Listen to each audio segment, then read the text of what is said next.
ॐ अज्ञानतिमिरान्धस्य ज्ञानाञ्जनशलाकया चक्षुरुन्मिलितं येन तस्मै श्रीगुरवे नमः। नमः ॐ विष्णुपादाय कृष्णप्रेष्ठाय भूतले श्रीमते भक्तिवेदान्त स्वामिनिति नामिने। नमस्ते सारस्वते देवे गौरवाणी प्रचारिणे निर्विशेषा शून्यवादी पाश्चात्य देशतारिणे। श्री चैतन्य मनोभीष्टं स्थापितं येन भूतले स्वयं रूप कदा मह्यं ददाति स्वपदान्तिकम्। वन्देऽहं श्रीगुरु श्रीयुतापदकमलं श्रीगुरुन् वैष्णवांश्च श्रीरूपं साग्रजातं सहगना रघुनाथान्वितं तं सजीवं साद्वैतं सावधूतं परिजनसहितं कृष्णचैतन्यदेवं श्रीराधा कृष्णपादान् सहगना ललिता श्रीविशाखान्वितांश्च। हे कृष्णा करुणा सिंधु दीनबंधु जगतपते गोपेशा गोपिका कांता राधा कांता नमोस्तुते। तप्त कांचन गौरांगी राधे वृंदावनेश्वरी वृषभानुसुते देवी प्रणमामि हरिप्रिये। वाञ्छाकल्पतरुभ्यस्य कृपा सिन्धुभ्य एव च पतितानां पावनेभ्यो वैष्णवेभ्यो नमो नमः। जय श्री कृष्ण चैतन्य प्रभु नित्यानंद श्री अद्वैत गदाधर श्रीवास आदि गौर भक्त वृंदा। हरे कृष्णा कृष्णा कृष्णा हरे हरे हरे राम हरे राम राम राम हरे हरे। हरे कृष्णा कृष्णा कृष्णा हरे हरे हरे हरे राम राम राम हरे हरे। हरे कृष्णा कृष्णा कृष्णा हरे हरे हरे राम राम राम हरे हरे। ग्रंथराज श्रीमद् भागवतम की जय। ओम नमो भगवते वासुदेवाय। ओम नमो भगवते वासुदेवाय। ओम नमो भगवते वासुदेवाय। नारायण नमस्कृत्यं नरं चैव नरोत्तमं देवीं सरस्वतीं व्यासं ततो जयमुदीरयेत्। शृण्वतां स्वकथा कृष्णा पुण्य श्रवण कीर्तनम हृद्यन्तस्त्वभद्राणि विदुनोति सुहृत्सताम्। नष्टप्रायेषु अभद्रेषु नित्यं भागवत सेवया भगवती उत्तम श्लोके भक्तिर्भवति नैष्टिकी। सर्वशास्त्राब्धिपीयूष सर्ववैदिक सत्फल सर्वसिद्धांत रत्नाद्य सर्वलोकैकदृक्पद सर्वभागवत प्राण श्रीमद्भागवतो प्रभु कलिदन्तोतिदादित्या श्रीकृष्ण परिवर्तिता परमानंद पाथाय प्रेम वर्ष अक्षराय ते सर्वद सर्वसेवाय श्रीकृष्णाय नमोस्तुते। मद एक बंधु मद संगेन मद गुरुन् मद महाधन मद निस्तारक मन भाग्य मद आनंद नमोस्तुते। असाधु साधु तादाइन अति नीच कर हा ना मुंचा कदाचिन मां प्रेम न हृत कंथयोस्पुरः। ग्रंथराज श्रीमद् भागवतम की जय। श्रील प्रभुपाद की जय। हरे Krishna. So thank you all for joining.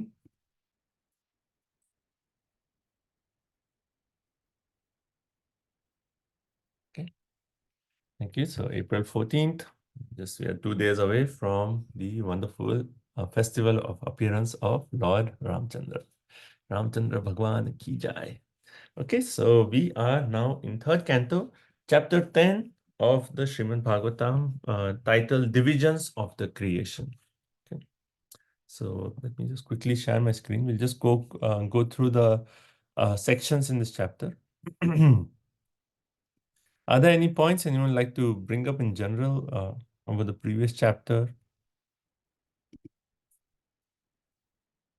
Anything? Share screen.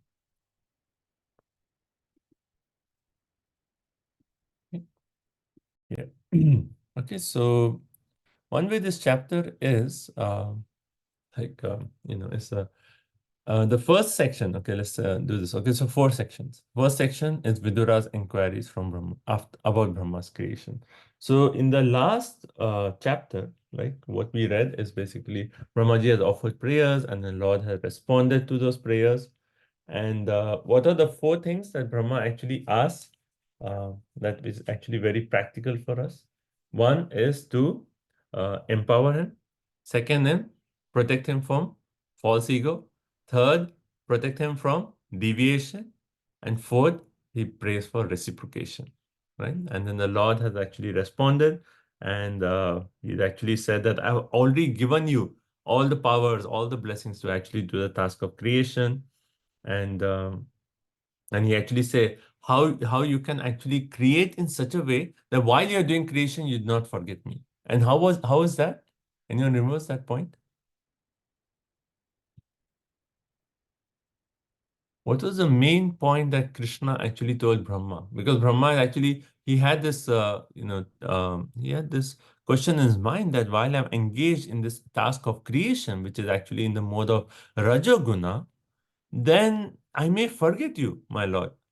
But how can I act in such a way that I may not forget you? One thing was um, with tapa and vidya, like keeping the concentrating the mind and keeping the mantra going. Okay, yeah, keeping the mantra going, concentrating the mind on the Lord. Right? And another point, which was actually 31 and 32 of previous chapter, he basically made the point that while doing the creation, you will see me in the creation and you see yourself in me, right? And we discuss all the different aspects, like how Krishna is going to appear, uh, on the planet Earth. So Brahma is going to see Krishna. And second point is, we talked also about the Brahma Vimohan Leela. Then we talked about how when Mother Yashoda opens the mouth and sees all the universes, and Brahma is sitting right inside the mouth of Krishna, and and Mother Yashoda sees herself in Krishna. So one way Krishna had told Brahma that throughout the entire creation you will see me, you'll see my presence, and also the aspect of universal form is also mentioned that you will see the entire creation as the universal form, as Krishna himself. So while seeing Krishna in every aspect of a creation, that way you will actually be, you will not forget me while you're doing the task of creation. Right? And then we talked about how because Krishna tells Brahmaji, because you have this desire to expand my service, expand this creation, because of that, your mercy, my mercy upon you is always going to be there. And we talked about this, like when we expand our services, then that attracts the mercy of the Lord, right? Okay. Okay. And yeah, and finally he said, I am the dearest, dearmost object of all, and I am the one to be satisfied. So while you're doing the task of creation, your goal should be what? Samsiddhir Haritoshanam. You should always try to please Krishna. So mat preetis tattvavin matam. Right? So always try to please Krishna, invoke the satisfaction of the Lord. In that way, the Lord, actually the last verse we read, the Lord disappeared. Okay, so after speaking all these verses, the Lord disappeared. So now in this chapter, Vidura asks, okay, after the Lord disappeared, how did Brahma do the task of creation? Right? And then after how the Brahma creates the 14 worlds, the 11 to 13 is characteristics of time, and 14 to 30 is the 10 divisions of creation. Right?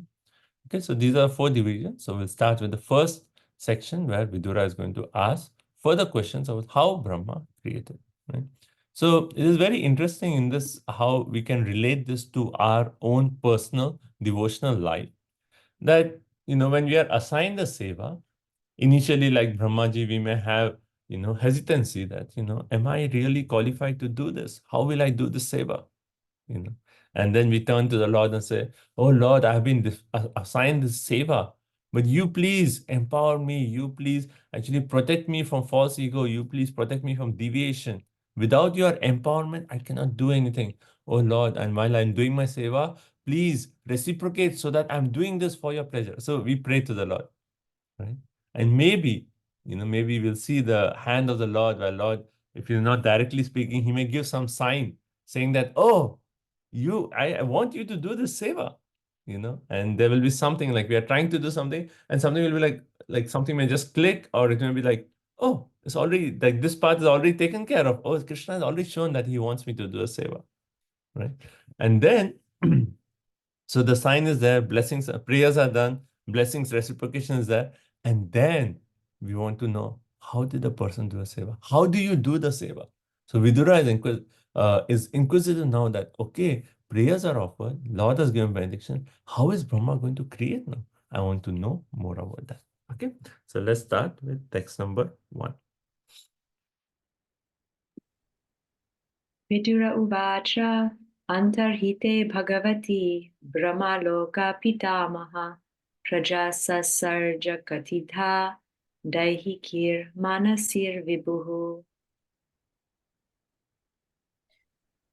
Sri Vidura said, O great sage, please let me know how Brahma, the grandfather of the planetary inhabitants, created the bodies of living entities from his own body and mind after the disappearance of the Supreme Personality of Godhead. So Vidura Uvacha. So now Vidura is speaking. Antarhite Bhagavati. Antarhite means the Lord who had actually appeared in front of Brahmaji and who had given all the blessings. Now he disappeared.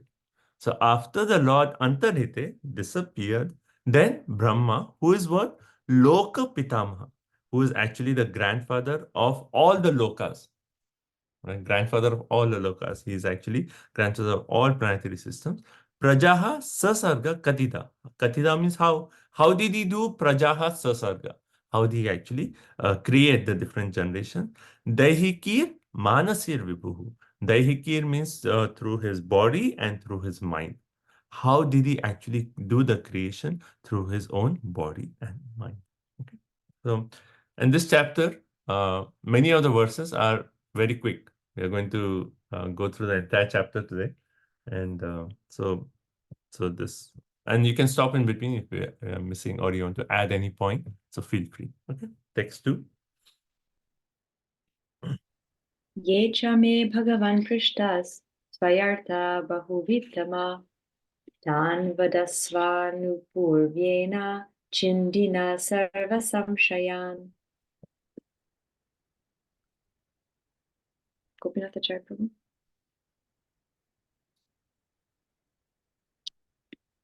O greatly learned one, kindly eradicate all my doubts and let me know of all that I have inquired from you from the beginning to the end. Okay, so now Vidura is saying, see, whenever there's a question, what is the next part of the question? There has to be some glorification. Otherwise, it's not complete, right? So here, what is Vidura? What are the two words that Vidura actually used to address Maitreya Rishi? So first he says Bhagavan, O powerful sage Maitreya Rishi, right? And the second he says Bahuvit Tamaha, that you are actually the greatly learned one. You know everything. Maitreya Rishi, you know everything, right? So two words he has used to glorify Vidura, Bhagavan and Bahuvit Tamaha. And then ye cha me prishtaha. Oh Bhagwan, I am actually asking you. Prishtaha. Prishtaha means to inquire, right? All that I have inquired from you, right? Tan vadasa anupuryena. Kindly describe all of them anupuryena from beginning to end. And we see how Vidura, like throughout, we see Vidura's eagerness to know, right? We saw initially also like how he had a whole list of questions. And before Maitreya Rishi finished the answers, he actually had second list of questions. And then now he has more questions. So even the first list is not complete. Second list is not complete. Now he has more questions. And then here he's saying, Tan Vadaswa Anupuryena, from beginning to end, explain everything. I don't want this Harikatha to stop. Please go on and on and on and on, right? Beginning to end. And then Chindi na Sarva Samshaya. Anyone can think of any word, any verses where we see the word Samshaya? What does Samshaya mean? Doubts, right? Anyone can say? Samshaya, any verses?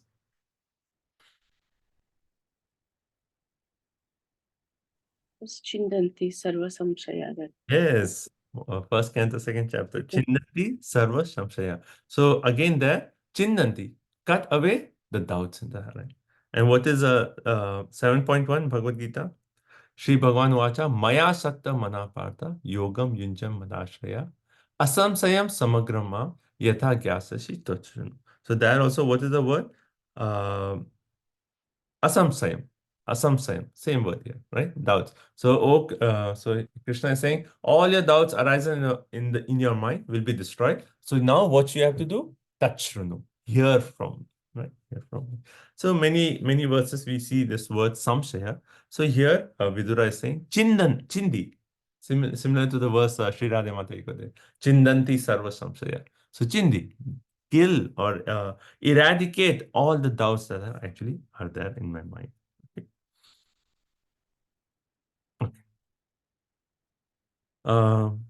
Right. So Prabhupada is actually making the point. He says Vidura is confident about the qualifications of his teacher. Right. So when we are actually receiving spiritual knowledge, it is to the extent that we have faith and confidence in the speaker, to that extent we can actually absorb the knowledge. Like if you are asking spiritual questions to someone and we are like, okay, I don't have complete faith, but yeah, he knows something, right? Then to that extent we have faith, to that extent Krishna will reveal the knowledge to us. But if we have full faith that this person, yes, he's a nice devotee, Krishna will actually reveal the answers through him. To that extent does knowledge. So here it said, one must be confident about the qualifications of the teacher. And then Prabhupada says, if one actually approaches a layman or to make spiritual inquiries, the last sentence, such inquiries, when replied to with imaginative answers by the teacher, are a program for wasting time. Prabhupada, like his selection of words is like so amazing. This is a program for wasting time. You want to waste time? Go to someone who is not a devotee and ask him spiritual questions. That's it. Wasting time, right? Okay. So, okay, the second verse. Now, text number 3. Sutta uvacha evam sanchoditastena ksatra koshara virmunihi pritapatyahatan prashnan ridistan atabargava. Sutta Goswami said, O son of Bhrigu, the great sage Maitreya Muni, thus hearing from Vidura, felt very much enlivened. Everything was in his heart, and thus he began to reply to the questions one after another. So 4 characters are mentioned in this verse. Who are the 4 characters?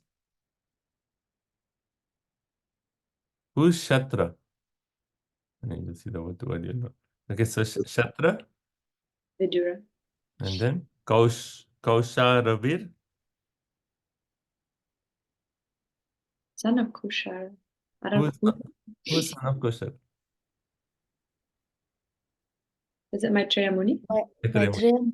Right? Yeah. So Vidura, Maitreya. So Shatra, that's one pair of hearing and speaker.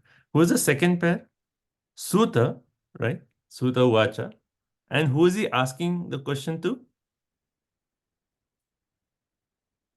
Last word of the verse. Who is Bhargava? O son of Bhrigu. It's Vishonaka Rishi. Shanaka Rishi. Right? So in this, how many conversations are we talking about? Right? First is Suta Goswami, Shanak Rishi. They asked. But he was quoting what? Sukadeva Goswami, Parikshit Maharaj. Right? And then in that, now we are reading about Vidura and Maitreya Rishi. So you see 2 pairs here. So he says, Evam Sanchodito. This word, Sanchoditaha, means enlivened. Right? And who is enlivened here?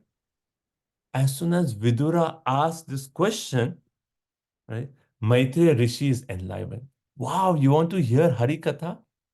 And how long you want to hear? From starting to beginning you want to hear? So Bhagavatam class that never ends? Oh, that is so wonderful. Maitreya Rishi is enlivened. Sanchoditaha. Right? And we pray that someday we may have that taste for hearing Bhagavatam. That when the class ends, we are just like, oh no, why did the class end? We have to hear another class. Let it go on and on and on, right? So, evam sanchodita tena. So, when Maitreya was enlivened by these questions by Vidura, then it says, Pritaha, so being pleased again, right? So Maitreya Rishi was enlivened and also pleased. Why was he pleased? Because whenever devotees ask questions, then he's pleased that, oh, now I have opportunity to speak Harikatha, right? So one way to actually even please a guru, please devotees, is to ask sincere questions. Like often we come in front of our guru and we are like, I don't know what to tell my guru. He knows everything, right? He knows everything about my life. But maybe we can actually think about some sincere question. Okay, what is the obstacle right now in my spiritual life? Mhm. And think about that and humbly approach the spiritual master and ask the sincere question. And by us asking that question, the guru will be like, okay, this person is really sincere to progress. So with that answer, he'll also give blessings to actually take away the obstacle. So that interaction is so powerful. So we approach the guru with sincere questions, and when we are opening our heart to the guru, then guru will actually empower us. So all the obstacles will go away, and he'll tell how we can progress in our spiritual life. So he says, Pritaha, he was pleased by the questions that Vidura had asked, and then Pratyaha, he replied, okay, to those questions. And then another word here is Ridhistan, from the core of his heart, or everything was in his heart. Right? So, so Prabhupada is actually saying everything was in the heart. That means one way we can see this as how Dadami Buddhi Yogam Tam. Like Krishna in his heart is giving all the knowledge. So he knows everything, right? And the other meaning that Vishwanath Chakravarti Thakur is giving, he's saying that Maitreya Rishi had kept all the questions in his heart. So he had list 1, list 2, and then third question. Right? He had everything in his heart. Right? He didn't have to go back and like, which chapter was the first question? Chapter 4. Then which chapter was the second set of questions? He didn't have to go back and see. He had all the questions in his heart. So he had the whole list in his heart. He's like, okay, I answered that. Now I have to answer this. So from starting to end, all questions are in his heart. That, okay, I'm going to answer everything. You have asked this question. I didn't answer, but I'm going to answer now. Okay. So that is text number 3. Okay. So that's the first section. Now, second section is basically, we'll see how Maitreya Rishi will talk about Brahmaji's creation. How does he do that seva to the Lord? Right? Okay, text 4.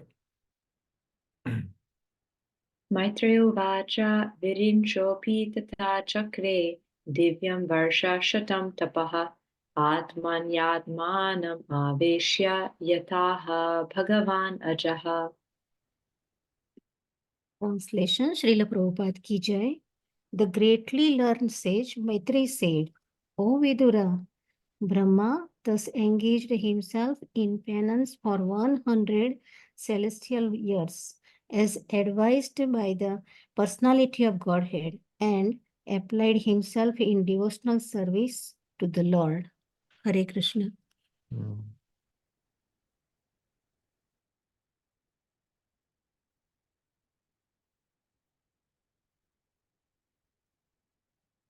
Okay. Okay, so here we see Maitreya Rishi. Virincho. Virincho means referring to his another name of Brahmaji. Virincho pi tatha chakre. Right? In that manner, after the Lord disappeared, what did he do? Divyam Varsha Satam. He actually again performed tapaha for 100 celestial years. So if you consider in the entire process of creation, it's again and again we read about like Brahma offering prayer. So even before we read that when Brahma, he went down the lotus, he could not come up. He again came on top of the lotus, and again 100 years he actually performed meditation. So here again, after the Lord disappeared, gave him the blessings, still now Brahma feels the need that, okay, I need to again perform tapaha. And then, so one way we can say that after receiving the blessings, Brahma is actually now meditating, okay, how can I do the service? The Lord has empowered me. So he's actually one way planning, how can I do the service? So like so many steps we can say, okay, now service is assigned, we are planning. Now we are in the planning stage. Okay, I have to distribute so many books. How will I do it? Right? This is the way, right? So now he actually performs tapaha for Divyam Varsha Satam. Right. And the important word the Prabhupada says on Atmani Atmanam, right? Avesha. Atmani Atmanam means engaging himself unto the Lord. So what kind of tapaha he's doing? He's doing the tapaha where he's actually Atmani Atmanam. That means the connection between the self and the Atmanam, the source, right? And that connection is basically bhakti. So Prabhupada in the translation, he particularly mentions, right? Applied himself in devotional service. So Atmani Atmanam referring to devotional service. So, and Vishwanath Chakravarti Thakur is making the point, he actually implies engaged his mind, because Atma actually refers to even the mind, right? Atma could refer to the mind or the soul. So Atmani Atmanam referring to the mind is engaged in Narayan. So either you can say Brahma is engaged in devotional service to Narayan, or he's engaged his mind absorption in Narayan. Right? Either way. Atmani Atmanam. And then Yataha Bhagwan Ajaha. So, right. So Prabhu, how do we understand this 100 celestial years?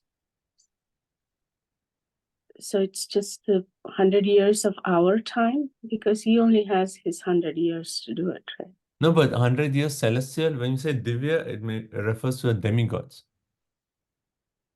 Right? So Mm. the Swarga Loka, our 6 months is 1 day of Swarga Loka, right?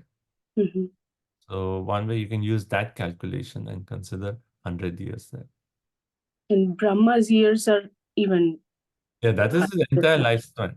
That's- So the previous time when we read about the 100 years, that actually was referred there, that was actually in calculation of us, our human years. But here it is actually referred to 100 celestial years. So that referring to the calculation of Swargaloka. So if you consider calculation of 6 months is equal to 1 day, like that, it is like 100 years. So imagine, like, even after Krishna has come and given the blessings, then he's actually doing so much tapaha, engaging in devotional service before starting the seva. Like, when we go out for book distribution, when we are outside, what do? First, we actually say, okay, let's say our prayers, and then we will start. So we have the seva, we already come out, we have all the books, everything is there. Now we offer prayer and then we start. So that way we can actually use that for all our devotional activities also. Like when we actually come to do deity worship, let's take that as an example, right? We may gather all the paraphernalia, arti plate, diya, incense, everything, and maybe bhoga, everything is ready. But when we come in front of our deities, what is the first thing we do? We actually offer obeisances, and then we actually pray to the spiritual master and say that, oh, Guru Maharaj, I'm just assisting you in your service at the lotus feet of Sri Sri Radha Shamsundar. So again, that aspect of prayer even before starting our seva. Right? So Brahma is doing that prayer for 100 celestial years before he starts creation. Okay. And then Prabhupada, you see the last sentence of this purport. There is no retirement from such service, which is eternal and ever encouraging. Right? So when we are too busy, we think that, okay, when will I retire? But in devotional service, there's no retirement. And we read in the previous verse, chapter also, what does Krishna tell Brahma? By expanding your services, you attract the mercy of the Lord. So there's no question of retirement in devotional service. We just want to think, how can I increase my service? How can I serve my Lord better? How can I increase my devotion in my service? I want to just increase, right? So there's no retirement in from such service. It is eternal. Right? What does it mean? It is ever encouraging. Can anyone think about this point? What does it mean to you that devotional service is ever encouraging? You're not tired of it. You want to do more and more. And Okay. you're. So, but what about, like, we are doing some kind of devotional service and maybe there's an obstacle. You pray for obstacle to be removed and somehow manage to deliver that service. Okay. Prabhuji, we also discussed about how reciprocation from Krishna. If there is an obstacle, somehow or the other, he will remove that obstacle, and then he reciprocates, right? His encouraging smile. We read about that. More we do service, more Krishna reciprocates, and then our eagerness increases. Then his reciprocation increases, and then it goes on. Nice. Okay. Okay. Both are very nice points. Okay. Anything else? We never like satisfied. We want to do more and more. Satisfaction is not there. So we would like to increase more and more. How can I satisfy Lord? What should I do? How can I? So that is the question in mind and apply. Okay. This is an interesting point about satisfaction you mentioned. And then I'll make another point. which is good. Okay, so 3 points. So I wrote 4 points in my notes. So first is when we are doing seva, we actually just the opportunity to offer the seva will actually make us grateful. And we'll actually think that I am so unqualified, yet Krishna has actually engaged me in the service. How kind Krishna is. How merciful Krishna is. I mean, you think about the point of like going and worshipping the deity. Like, what is our qualification to go right in front of Radha Golokananda and offer something to them, right? So we feel grateful, and we also feel that Krishna is so merciful that somehow he's actually engaging me in his seva. So that's the first mood, right? And that just having that mood of gratitude and the mood of feeling that, oh, somehow I'm so fortunate, that is encouraging, right? Second point, right? That is second point is what Vrindavan Vilasini Mataji said, that while we are doing a seva, we feel some kind of reciprocation from the Lord. So I'll tell this quick story here. So, one person was out on book distribution, and then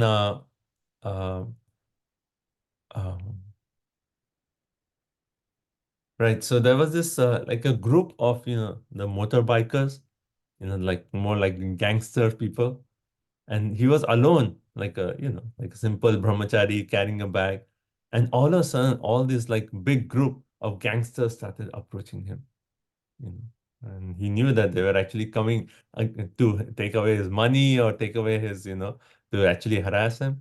So he started running, and these people started following.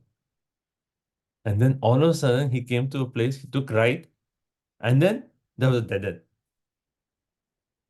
And all of a sudden he said like, oh, what will I do? They are coming, they're right behind me. And just from that area of a dead end, like a small door was there on the corner. One huge man just came out, and started walking like, towards the people who are coming. And just, he was like a well-built, very strong man, coming and walking towards them. And as soon as this whole motorbiker saw that strong man, they turned away and they went away.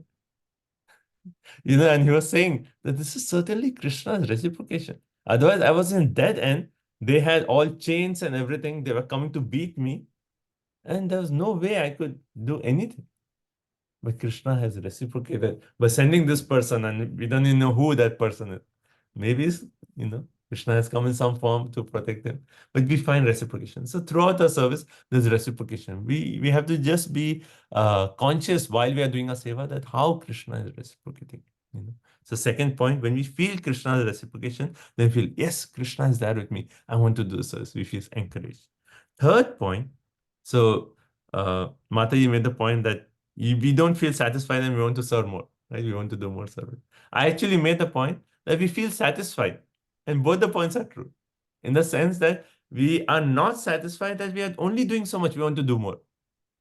And the other mode, we are satisfied that, oh, I'm so happy I can do this service. Thank you, Krishna. Thank you, Krishna. Right?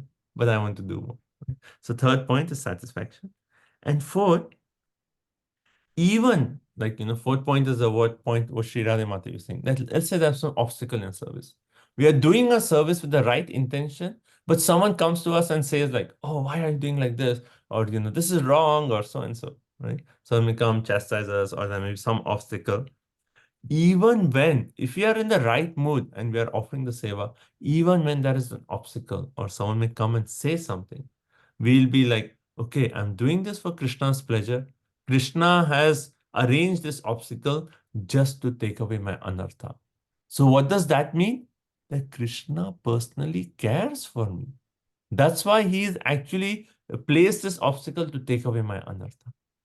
So again, we feel like Krishna's presence in our life, that even though I'm so insignificant, Krishna has personally sent that person to say this, to maybe take away my pride, to take away my pride. And like, let's say Indra, right? After that, enter Govardhan Leela. One way, like one reason why Krishna performed the Govardhan Leela, we say, is to take away the pride of Indra. Right? And after Indra comes, he offers prayers.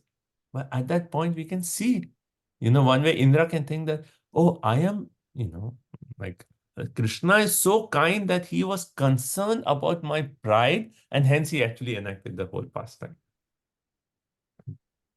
So fourth point, we can say, even if there are obstacles or someone comes and says something, we actually say, okay, Krishna is he cares about me and he wants to actually purify me, and hence we become more enthusiastic. Yes, Krishna is actually holding the reins of my chariot, and hence he's actually taking me through the seva. Right? So 4 points, you can add more points to this. Okay. Is that good? Okay, ever increasing. So we can always remember this, that service, no retirement from service, eternal and ever encouraging. Okay, text number 5. Tadvilokyabjak sambhuto vayuna yad adhishtitaha padmam ambhashcha tatkala krita viryena kampitam. Pratna. Thereafter, Brahma saw that both the lotus on which he was situated and the water on which the lotus was growing were trembling due to the strong, violent wind. Thank you. The Prabhupada gives an excellent purport here. Okay. So, okay, let's discuss the verse, then we'll come to purport. Tad vilokyabja sambhuta. Right? So, tad vilokya. So, after we do the planning, what is the next thing that we actually want to execute? Right? So, he's come to the execution phase. And in the execution phase, what is he doing? First, he's seeing, okay, first I have to see what I want to do. Right? Before we do anything, we have to see. So, tat vilokya, he's looking into Abja Sambhuta, right? Whose source of birth was this lotus. So he himself was born on the lotus. So he was looking, right? He's looking down. He's born on the lotus. So he's looking down and he sees Vayuna, that by the air, Adhishtitaha, on which he was situated, right? Padmam lotus. So he was situated on top of a lotus and he's looking, and by the the lotus and the water, right? So the lotus itself and the water, what is happening? That kala krita, they are affected by kal, the time. And what is that? Viryena, that is very powerful. So, and Vayuna. So basically what's happening when he's looking, the lotus itself and the water surrounding the lotus, because of the Vayu, which is the Vayu from the time of devastation, both of them are kalpitaha. Or kampitam. Kampitam means they are trembling. Imagine, like, we talk about water of devastation, right? We go to the ocean, we may see some waves. And if someone tells you the seva, okay, in the ocean where there are waves, I want you to build a bridge. And imagine, like, so strong waves are there in the ocean, and you're asking me to build a bridge inside this, or in this, like, now there's a project where they're building a train tunnel from Dubai to India, underground in the water. And someone may think, like, how is it possible? In the ocean, I have to build something. So Brahma himself was thinking, okay, everything is the lotus itself is moving, the water is moving, and by the wind of devastation, it's not just ordinary waves, the wind of devastation, everything is moving, right? So he looks at this, right? And next verse, we'll see what he does, right? So particularly the word viryena indicates that the Vayu had the power from the period of devastation. Okay, so it's a strong, violent wind. It's actually making everything tremble. So Prabhupada in the purport, he starts the purport and says, material world is called illusory. because it is a place of forgetfulness of the transcendental service of the Lord. So is material world illusion or is it real? It is real but temporary. Okay, so Prabhupada says material world is illusory, not illusion. He says illusory, right? And when is it? When is the material world illusory? When we actually forget our transcendental service to the Lord. So the material world, if we are actually engaged in transcendental service to the Lord, it's real. It actually becomes Vaikuntha, right? So it is illusory because, so the perfect definition of illusion, right? Even in Chatushloki, what did we read? How was illusion defined? When we see anything without its relationship to Krishna, that is illusion, right? So recently, like on Friday was appearance of Ramanacharya, right? And Ramanacharya actually, his, one of the main purposes was to defeat the philosophy of Shankaracharya. Shankaracharya's point is, world is illusion, mithya. Why? Because it is temporary. If something comes into existence, stays for some time, and then it vanishes, that means it is illusory, just like a dream, right? He explains. In dream, you may see something, but then after it is gone. So it is illusion. So similarly, he says this material world is illusion. But what was Ramanacharya's point to that? He actually defeated the point by saying that, yes, I agree it is temporary, but it is real. Why? Because everything in this world can be used in the service of Krishna. When things can be actually used in Krishna's service, how can you say it is illusory? Right? So that was the main thrust of Ramanacharya. And then further, Prabhupada says, because this world is illusory, thus one engaged in the Lord's devotional service in the material world may sometimes be very much disturbed by awkward circumstances. Right? Because the world is kingdom of Maya. Right? So while we are doing our service, we may face so many uncomfortable, awkward situations. Right? And then further Prabhupada said, there is a declaration of war between the two parties, the illusory energy and the devotee. And sometimes the weak devotee. So two sides are fighting, devotee and Maya, right? And sometimes the weak devotee may fall victim to the onslaught of Maya. Because Maya is very powerful, right? So Prabhupada is saying, the weak devotee and powerful Maya, right? So if we are not strong in our spiritual life, we are weak, then easily we'll be overcome by Maya. So how can we become strong? Then Prabhupada said, Lord Brahma, however, was sufficiently strong. We can become strong only by the causeless mercy of the Lord. And he could not be victimized by the material energy, although it gave him cause for anxiety when it managed to totter the existence of his position. Okay, so we'll break this up. So how can we become sufficiently strong? Okay, maybe someone can share some points. Right? So it is a fight. For a sadhaka, our existence here is a fight against Maya. Right? Maya, we are in the Maya's kingdom. Imagine we are inside the kingdom and we are fighting the head of the kingdom, Maya. So how can we become strong? If we are weak, we'll be overcome by Maya. How can we become strong in our fight against Maya? Constant chanting of the holy name. Okay, keeping the sound vibration going. Constant chanting. Very nice. What else? Charyanuvarnanam. Hmm. Always hold on to Krishna. Okay. Surrender to Krishna. Surrender to Krishna. Stay behind a good devotee, bro. Oh, have the association of good devotees. Okay. So that's a good point. I like that point. That we may be weak, but if we are holding on to a devotee who's strong, then we are safe, right? So they give the example that we are climbing a mountain. Mountain may be very steep, and we may be weak. Any moment we can just trip and then come down the mountain. But if we are holding on to someone who is an expert, who is very strong in climbing, then no problem. We'll slip also, the person will hold our hand and say, no, come, I'll take you. Right? So I like that point. Thank you. Anything else? Krishna is in charge of Maya. If we take shelter of Krishna, Krishna can tell Maya to stop on. Devi Esha Gunamai, Mama Maya Durate, Mam Eva Ye Prapranate. So that's why Prabhupada says only by the causeless mercy of the Lord we can actually be sufficiently strong against Maya. Right? So all these points are very nice. So we can think about all these points.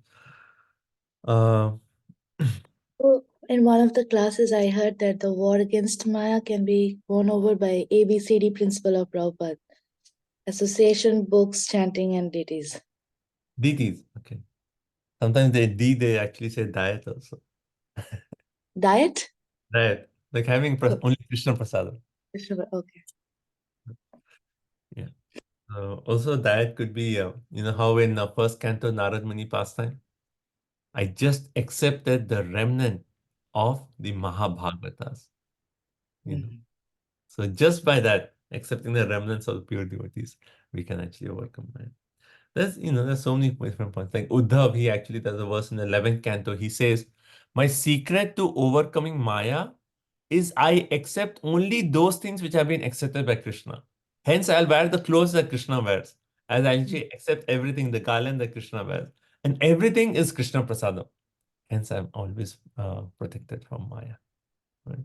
That's also a nice point that everything that we are accepting in this like prasadam, food, it has to be offered to Krishna. Otherwise, I won't accept it. Anything that we take is Krishna prasadam. Right? And that way you can overcome it. So seeing everything as Krishna's mercy. Right? And then, like in that ABCD principle chanting, like the holy name is actually everything for us, right? So doing our 16 rounds the best we can, very seriously, then we feel like, okay, 16 rounds, okay, then Prabhupada is there. He'll protect us. Okay. Okay. Then, and the last point I want to mention here is it gave him cause of anxiety. So Prabhupada is saying, even though Brahma was sufficiently strong, he had a cause for anxiety. That means what? That even though we are engaged properly in devotional service, we are strong in our sadhana, we are in the association of devotees, we cannot escape anxiety. Right? How recently Chaitanya Charan Prabhu, he was here, he gave the class on Sunday, he made the point, right? In Juhu temple, right? Tamal Krishna Maharaj was saying, oh, Prabhupada, like so much anxiety here. Like everyone here wants to cheat. You want to buy some cement or anything, and they'll give you like 4 times the cost. Or they are Americans, they don't know the price. 4 times the cost, right? And you're saying like deal with everyone, so much anxiety. And he said, my japa is getting disturbed, Prabhupada, because of all this anxiety. What did Chaitanya Charan Prabhu say? And Prabhupada said, even my japa is disturbed. But it is only by this anxiety that you will actually come to Krishna. Right? So we cannot escape anxiety. Either we have anxiety in this material world, how to earn money, how to do this, how to pay my bill, how to pay mortgage, this anxiety, that anxiety, or children anxiety, family anxiety, so many unlimited anxieties. Either we have this anxiety or we have anxiety for Krishna. One anxiety is just, there's no hope. If you're just anxious in the material realm, that's just going to like increase more and more and more. There's no escape there. But if we become anxious in Krishna's service, then we can go back home, back to God. And Prabhupada quotes in another place, he said like, just like how Mother Yashoda is anxious for Krishna. Oh, Krishna, you have become too naughty. I have to tie you. Otherwise, you won't learn your lesson. So she is anxious for Krishna. So it is through this anxiety that we can actually come to Krishna. So anxiety is going to be there. We just have to see what kind of anxiety we want. Is this point practical? How can we have, do we have anxiety for Krishna's seva? We have? Sometimes? The anxiety is even though it's in Krishna seva, sometimes it's kind of material also. It's like anxiety for my prestige or that I don't look bad in people's eyes. Like sometimes even though it's in seva, it's like material. So it's not completely just for Krishna. It's like it's mixed. Yeah. So I think that as we progress in spiritual life, then our motivation becomes more pure that I'm doing this for Krishna's pleasure. In that, even like Marobi Rakhobi, it is for your pleasure, Krishna. Prabhu Vaisheshika Prabhu once he spoke that the anxiety in book distribution, like so say like we put a goal, but at the last it's not able to reach it, and then he made it a point very important that it's okay you are anxious that your book distribution is not happening, but you're not reaching the goal, but it is always important to keep in mind what is the purpose of, as you said, intention. Because the moment we are just anxious about the goal, the purpose of book distribution is gone.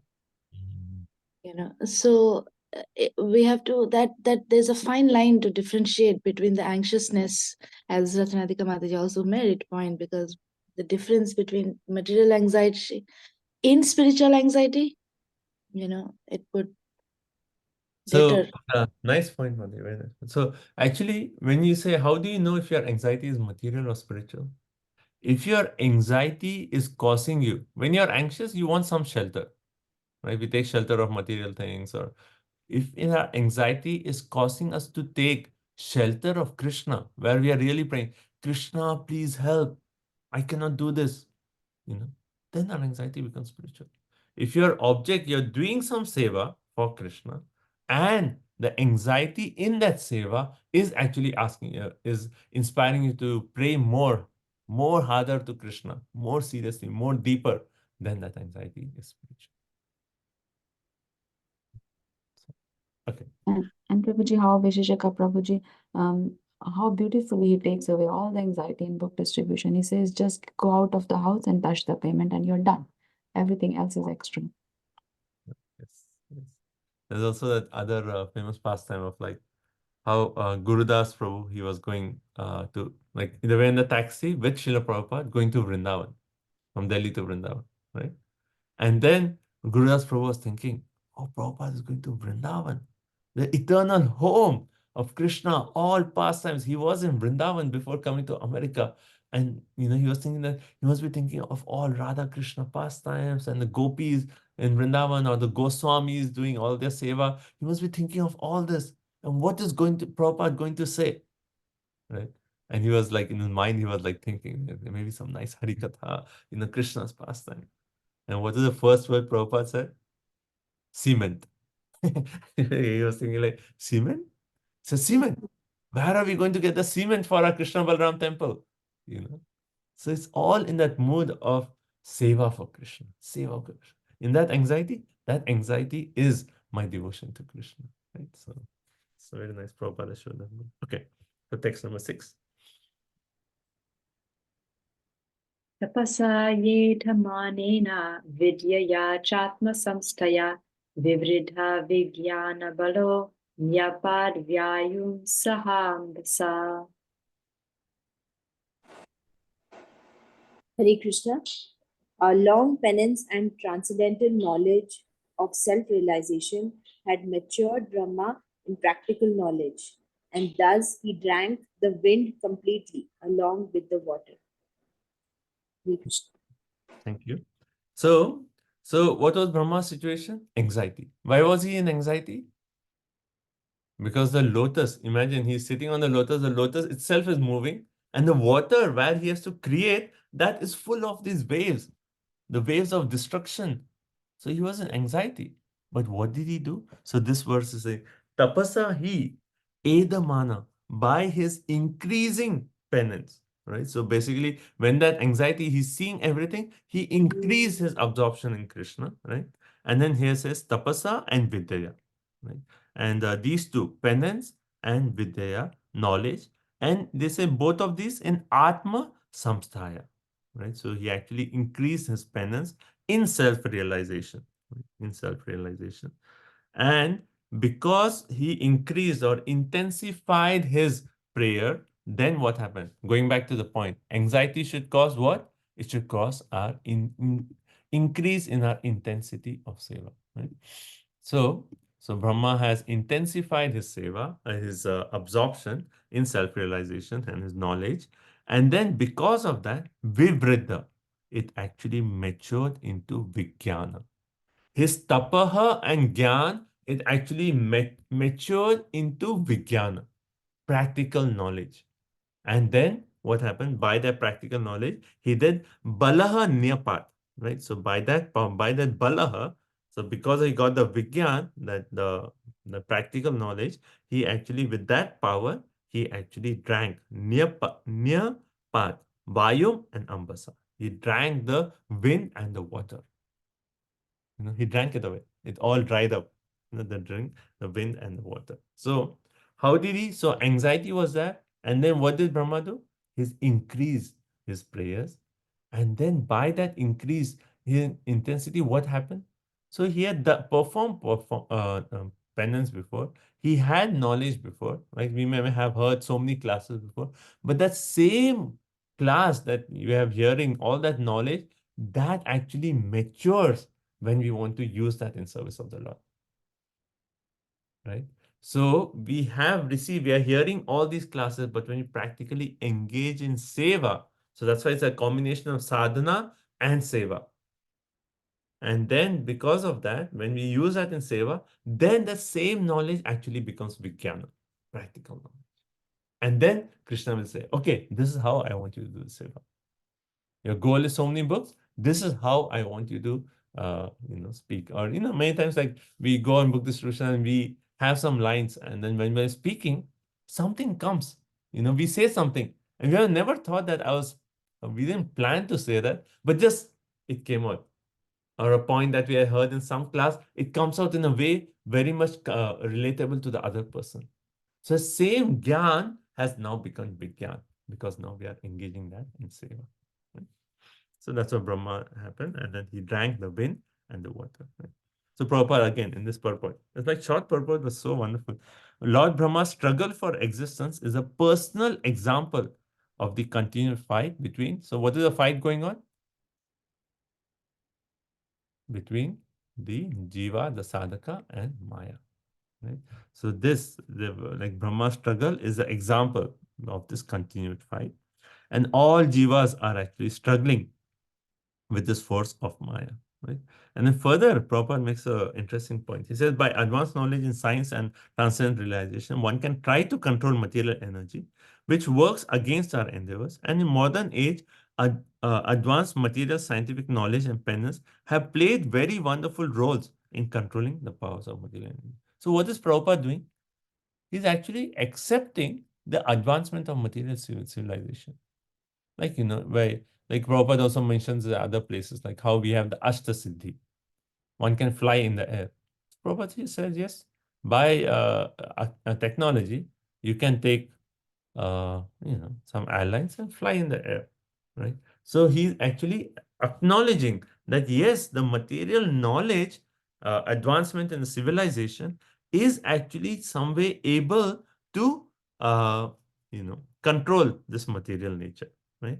But further, Prabhupada says, such control of material nature, however, can be most successfully carried out if one is a soul surrendered to the Lord and carries out his order in the spirit of loving transcendent service, right?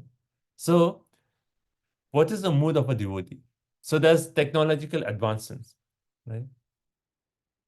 So, are we like just ignoring saying that, oh, that's all Maya, that's all Maya? Our mood is, okay, we appreciate what all technological advances are made, but we actually use that in Krishna service. So hence Prabhupada says that whatever they have done, it is most successful when it is used by a devotee in the service of them. Right? So someone asked Prabhupada, like Prabhupada in class was talking about like how pigeons who fly, and he was thinking of birds who actually fly from one planet to another. Like, the Bhagavatam verse, I think from 5th canto, when Prabhupada was talking about that. And there was some reporter or someone. And he said, Prabhupada, like, you're saying, Swamiji, you're saying that you can fly, like people can fly from different places. Then why did you actually take the airlines? You could have flown.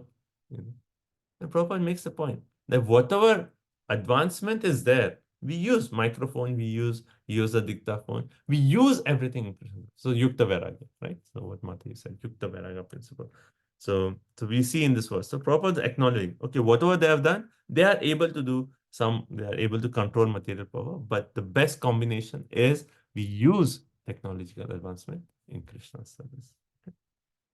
Okay, text number 7.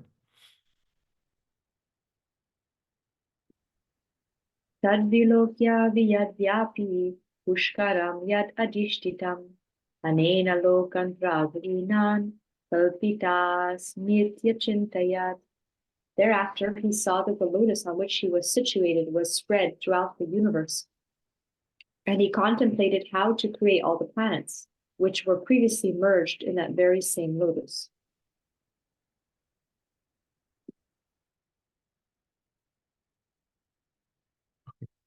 Okay, so Tat Vilokya. So even in previous verse, we see the word Vilokya, like similar, where he says he's seeing. And in this verse also, we see Tat Vilokya. He's looking at the entire situation, right? And then what happened? He's seeing that how Vyat, so he drank all the wind and the water. And then Vyat Vyapi, that lotus, the Pushkaram, it had actually extended. Yeah, he saw the lotus spread widely up to Satyaloka. He saw that the lotus had spread, right? So before there was wind and water, but now that everything is dried up, the lotus actually spread all the way to Satyaloka, right? And yet Adhishtitam. So he was situated on the same lotus, and then Lokan Prak Linan. Lokan Prak Linan. Right? So all the planets which were previously merged in the same lotus and dissolution, iti kalpite asmin achintya. He thought, I shall create. Right? So basically what happened, so he's absorbed on the water and the lotus expanded all the way to Satyalok.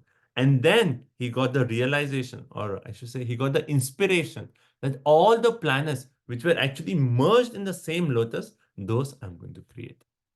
Right? So that inspiration came from the Lord, that this is my seva. I should actually recreate all the planets which were actually merged into the lotus at the time of dissolution. Okay.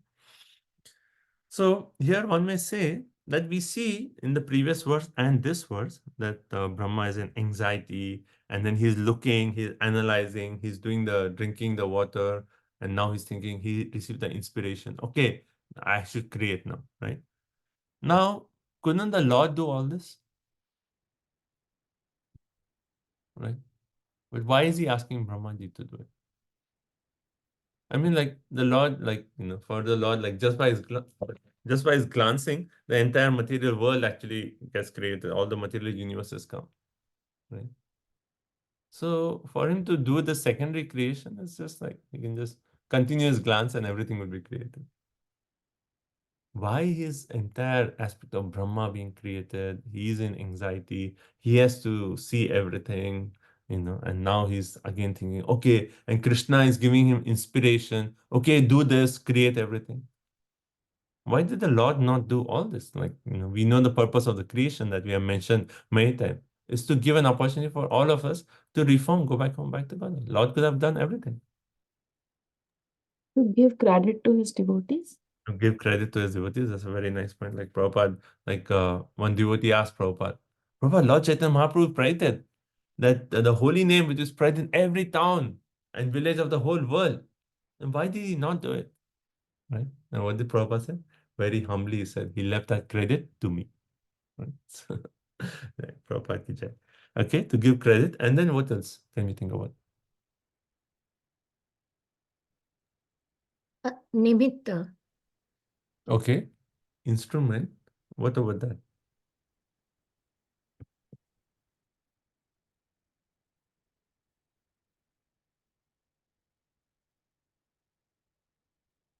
What other points? Like why did the Lord not do the whole creation? Why is he engaging Brahma to do seva?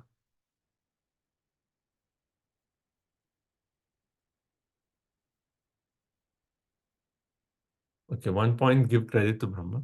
Then second point, we can actually think that yes, Lord Chaitanya Mahaprabhu could have spread Krishna consciousness all over the world, like even 500 years before International Society for Krishna Consciousness could be formed. Right? Lord Chaitanya Mahaprabhu himself could have established. But he actually did not do it. Why? To give an opportunity for all the devotees or all the jivas to actually serve Krishna. So when Brahma is doing this, he is given an opportunity to serve Krishna. Like we are all here. North Carolina, right? This is our, like Krishna has given us this area that we can do our seva. But Krishna one way could have converted entire North Carolina into devotees. But he's giving us this opportunity that you go out, you struggle, you actually preach, you give out books. And that way you get the credit. And not only that, you get purified.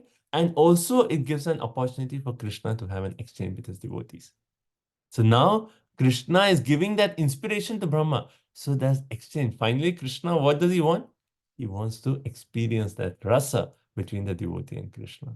And by giving the devotees an opportunity, he is actually relishing that rasa. So, and then also another point you can think is when by giving this seva to Brahma, what did Krishna do? Now Brahma is going to engage other living entities in the seva. Right? How Prabhupada engaged so many living entities in the seva. Right? So one way he himself is engaged, and then he gives others an opportunity to engage. Right? Okay. And Prabhupada in the purport, he talks about Sarga and Visarga. Right? So he said the seeds of all the planets in the universe were actually impregnated in the lotus. Right? So all the planets and the jivas were actually okay. All the planets were already born, already generated by the Lord, and all the living entities were also born in Brahma. So what was Brahma's task? The material world and living entities were already generated in seedling form, and Brahma was to disseminate the same seedlings all over the universe, right? So if you see, we say Krishna is a primary creator, Brahma is secondary creator. Sarga, Visarga, right? But if you see in the entire plan, the planets, the seedling form is already done by Krishna. So when Krishna actually is giving us an opportunity to serve, actually he's done already everything. Like how in Bhagavad Gita it says, I've already killed all these personalities. You just take the credit, Arjun. Right? You become an instrument. So similarly here, Krishna has already created the planets in the seedling form, but he says, Brahmaji, you disseminate the seeds. You place the seeds in the right place, and that's it. The creation will actually take place. Okay. So real creation is called Sarga, and the manifestation by Brahma is called Visarga. Okay. Text 8. Prabhu, I had a question. I'm sorry, Madhuri. Prabhu, so this water is the water of devastation, Yeah. which is like on which Lord Garbhodaksha Vishnu is lying down and Brahmaji drank it up? So see, Garbhodaksha Vishnu is lying on the Garbha ocean, right? And then the lotus is there. And at the time when right, let's say at this time, when the planets are manifested, then there is no water on the stem of the lotus. Right? Okay. Yeah. But because of devastation, the water arose and it actually covered all the way till Swargaloka. So that water that arose was the water of devastation. Right? And Brahma drank that water. And actually one way we can say is like now merged back into the Garbha ocean. Okay. So text 8. Padmakosham tadavishya bhagavat karma choditaha ekam vyabhankshit urudha ridha bhavyam dvisaptada. Hare Krishna. Thus engaged in the service of the Supreme Personality of Godhead, Lord Brahma entered into the world of the lotus, and as it spread all over the universe, he divided it into 3 divisions of worlds and later into 14 divisions. It says, Padma Kosham Tadavishya. So what did Brahma do? After Padma Kosha, after entering into the lotus, right?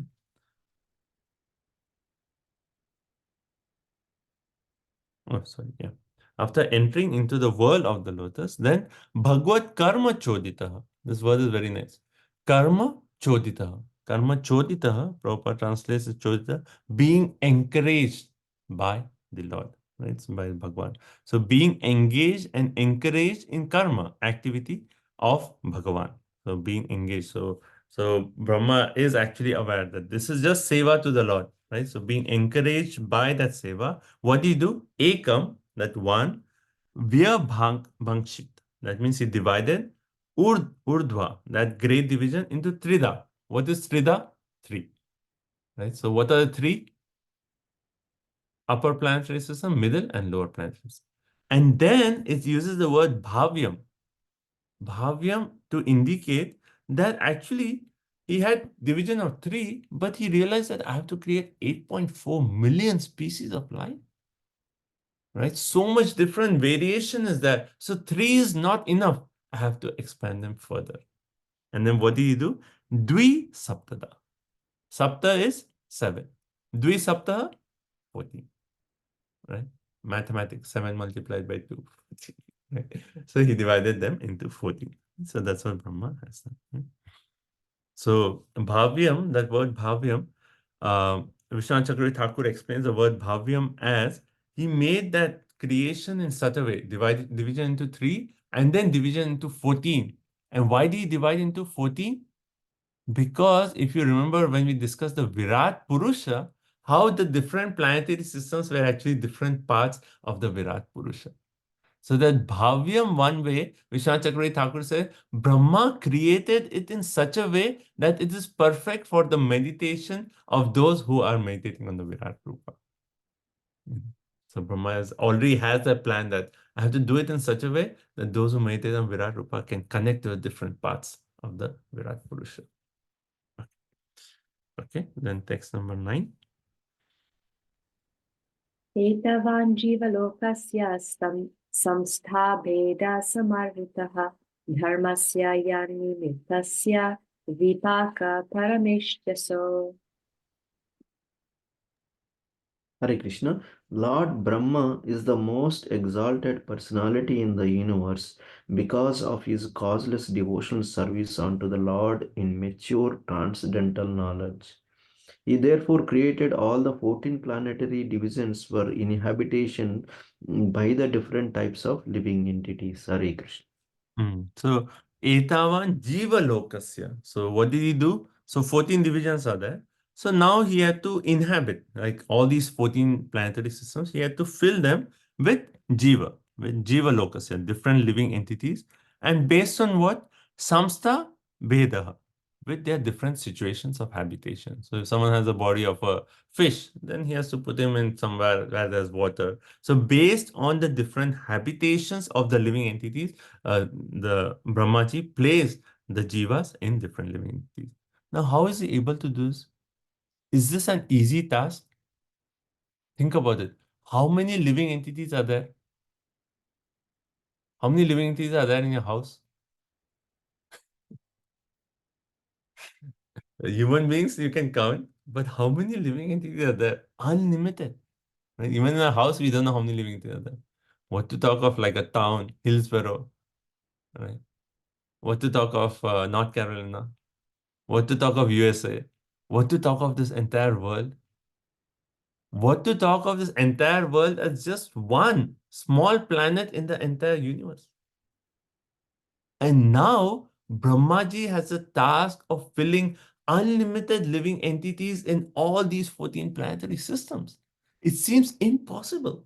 How can he do it? Even if he's like the most intelligent, that's why it says Parmeshti, the highest personality in the universe. How can he do it? The only way he can do it is what it says. He certainly, because of animitasya dharmasya, right? Certainly he can do this because of his causeless dharma, religion, devotional service, and attaining the mature state, vipaka, right? The only reason he can actually do this seva is dharmasya, and particularly that animitasya means and vipaka. So the 3 words, right? Dharmasya, animitasya, and vipaka. Because he engaged in devotional service to the Lord, causeless devotional service to the Lord, he was actually empowered by the Lord to do this impossible task. Right?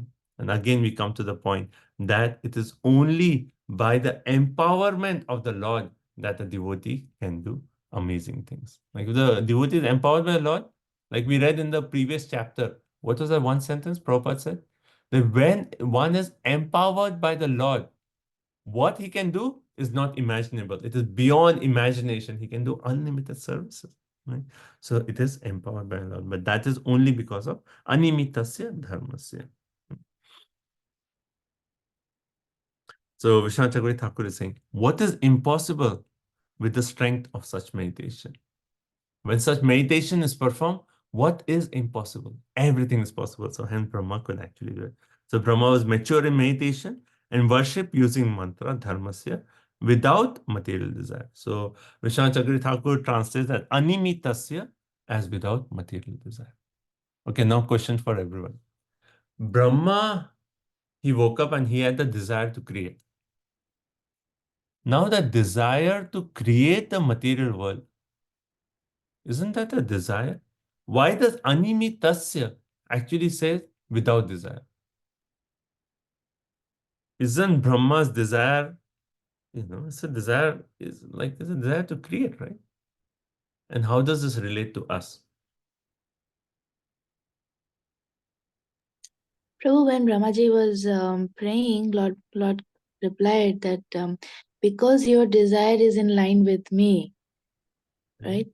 So, so that is not really. So our desire, if it aligns with Krishna's desire, we can desire unlimited things.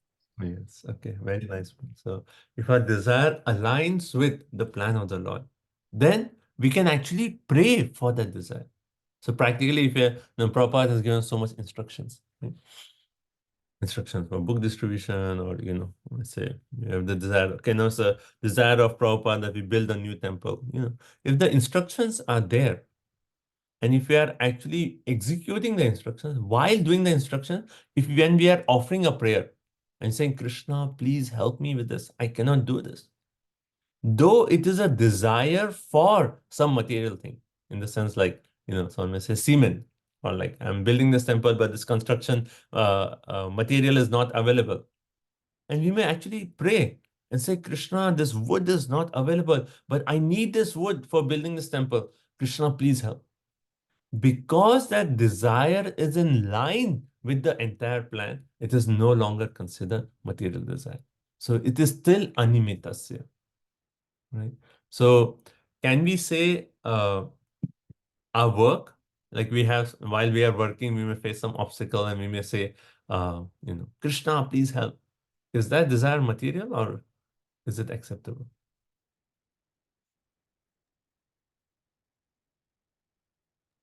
Depends on your mood, right? If you're seeing your work as service to Krishna. So it depends on our consciousness. If we are seeing our work as service to the Lord, then in that work, if we are praying, oh Krishna, this program is not working, or give me this intelligence to write this code, then even that, if your intention is, that I'm doing this for Krishna's pleasure, right? This is my job for Krishna's pleasure, then even that desire is actually not material, right? Prabhu, Bir Krishna, my Gurudev has actually told my Prabhu to see Krishna in quotes. That's a nice meditation, right? So that's like how last chapter we see Krishna telling Brahma that see me in the entire creation, right? So when we write whatever code we are writing, we can see like, oh, Krishna is in this code. Okay, right. Nice. So now Prabhupada in the purpose says, the Supreme Lord is a reservoir of all qualities of living entities. So conditioned souls, they reflect only part of those qualities, and therefore they are sometimes called pratibimba, right? Pratibimba. So Jiva's another name is pratibimba. Pratibimba means kind of a reflection. What are they reflecting? What are we reflecting? We are reflecting the qualities from the reservoir of all qualities, that is Krishna himself. And we actually inherit different qualities based on, so Prabhupada says, have inherited different proportions of his original qualities. In terms of their inheritance of these qualities, they appear as different species of life.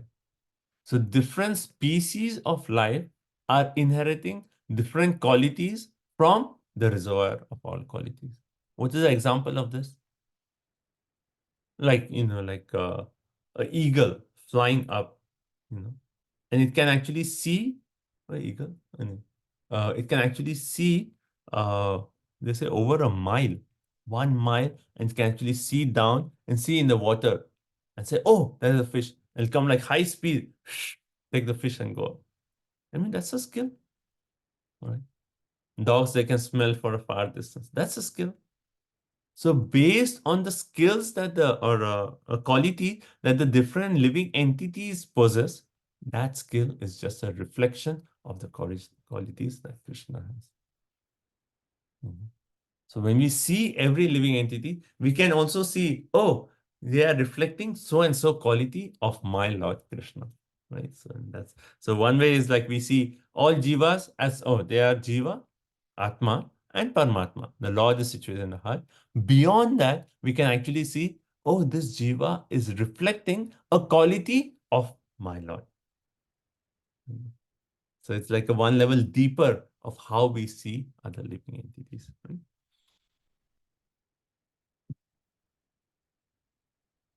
Right. And then Prabhupada also says that Brahma is the creator of three worlds, lower planetary systems, middle and upper. So Patal Lok, Bhul Lok, and Swargalok. Right? And beyond that is actually Mahalok, Tapolok, Satyalok, and Brahmalok.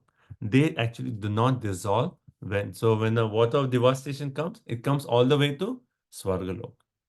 The above planets are not destroyed. Right? So Brahma has to create these Swargalok, then Bhulok, and then the lower planetary systems. Okay, X number 10. Prabhu, question. Yeah. This, I mean, in this verse, Prabhu, we are seeing that, the Pratibhimbas Prabhupada is mentioning in the purport. So isn't it like we say that whatever there is in the spiritual world is in the material world as the reflection, right? So, so Brahmaji is creating these living entities, their bodies, which are actually present already in the spiritual world, right? I mean, it is impossible that there can be crab in the material world if it is not there in Golok. So, could it be that Brahmaji has seen all the living entities, or it could be through the mind, like how Lord speaks to him through the mind. Is Krishna has revealed the entire manifestation to him? I mean, like for sure, like, Krishna has given him the knowledge. Like how Brahma knows that, okay, 8.4 million species, and then for this species, the lung has to be here, and then for this species, I mean, all those details, it is certainly the Lord has given that knowledge to Brahmaji, for sure. Now, did Brahma actually see these in the spiritual world? Well, that also depends on which Brahma we are talking and which day of, which day of Brahmaji, because like in this day, today he actually composed the Brahma Samhita. That means he actually darshan of Goloka Vrindavan. But that's not every day. But did he see all this in the spiritual world? I'm not sure. Like I have not read any reference to that. So do we have, so according to your point, like, so we have roaches also in the spiritual world? Absolutely. There is absolutely nothing here, Prabhu, that is not there. Even the pots can talk. That is not here. Right? But we can also, we can also use that point and say that yes, different forms are there, but not the forms which are actually affected by the modes. Yes. Isn't it? So the forms are there, but they are in the pure form. So The if best cockroaches that does not create havoc in the deity altar. but that's my point. Like, are there like, species with, because we read also how Brahma was making the point in the previous chapter that I'll have to create some bodies which are so abominable. So what wouldn't, like, I'm thinking like, why would such bodies be in the spiritual world? Then why this plants, poisonous plants like poison ivy will be there in spiritual world? What's there is need for that? So I feel like because of the modes, like even with any qualities, right? So here we have lust. Now, that same lust in the spiritual world is love. Right? So similarly, there are species, there are different bodily forms. But in the spiritual world, it may be like the purified form of those forms. So, some species may be disgusting, but that it may not be exactly the same species, but it is, another form which is actually the pure form. And I have never read about roaches in the spiritual world, but But Prabhuji, I have another question. So these 8.4 million species, they are only on the Earth planet, or they are distributed in all the 14 planetary systems? all the 14 planetary systems. I just want to, I was like, Prabhu, I'm sorry, but I see Madhav sometimes, he has, say, clips, okay, wooden clips that we put on the clothes. So he put it in his finger and he's like, it. So as Vrindavan Vilasini Mataji is saying, that is the poison ivy there, or the traps, the bird, animal, the plants that traps bugs, that can be used in Krishna's service. You never know. Krishna will put his finger and he. Like, one way, like, okay, from Bhagavatam perspective, how can we answer this question? So when we actually see later on, we are in 10, right? I think in 14, when Brahmaji gives a description of the spiritual world, he talks about different plants in the spiritual world. He talks about different animals in the spiritual world. He talks about different birds in the spiritual world. And we see in that list, this is just before the pastime of the Kumaras, right? When the Kumaras actually come and when they see. So Brahmaji is actually telling what they are seeing. But he mentions the birds which are like the best of all birds. He mentions the trees or plants, and he mentions the flowers which are like this is the best of all flowers. And Prabhupada in the purport makes the point that many of these names, we don't even have them in the material world. So it is the best of all. So flowers are there, it's the best of all flowers. So, and then birds are there, the best of all birds. May not be crows, the best. So that's the reference I can give. It comes in just few more chapters. We'll come to that in description. Okay, so we have come to text number 9. Okay, and then so we'll stop here. Quickly, let's see what comments, realizations, and we'll finish this chapter today. It's we'll be studying basic science. Basic science. What are the different kinds of animals, plants? It's really like biology we'll be studying today. But first we'll discuss about time, and then it's all biology. Okay. Any points up to this point that you liked? We'll take a quick Prabhu, break. one realization is I don't want the job of Brahma for sure. I want simple service where I don't have to put my mind so much. Maybe we were, how they say that we actually had the task of Brahma. When we fall from the spiritual world, they say like living entities get the body of Brahmaji, and then they come down. So maybe you're already Brahma. Who knows? That's one thing. And the second point is, see, many times we don't have a choice. If Krishna wants to engage us in some service which requires a lot of like planning and we're like, okay, Krishna, you want me to do this? I'm going to do it. So our desire may be like, oh, I just want to be like a simple person, just do some sweeping seva in the back of the room and just sit back of the room. But maybe Krishna has different plans for us. And whatever Krishna's plan is, we just say, okay, Krishna, if this is what you want me to do, I will do it. If you want me to make how Maharaj often makes this, Krishna Maharaj makes this point, like the GBC is like so much responsibility. And Maharaj says like it's so involving, like he attends this meeting and it's just like, but he has taken up this position just as a seva because, okay, Krishna wants him to do the seva. Maybe like, when I hear Maharaj, it's like, maybe it's not so much of like he wants to do it, but it's like as a mood of seva, I'm doing it. Prabhupada wants me to do it. Maharaj may rather prefer to just give Harikatha everywhere, travel around the world, inspire people. But the responsibility is that he accepts it. So we may have our desire, but Krishna may have a different plan, and we have to be open to Krishna's plan.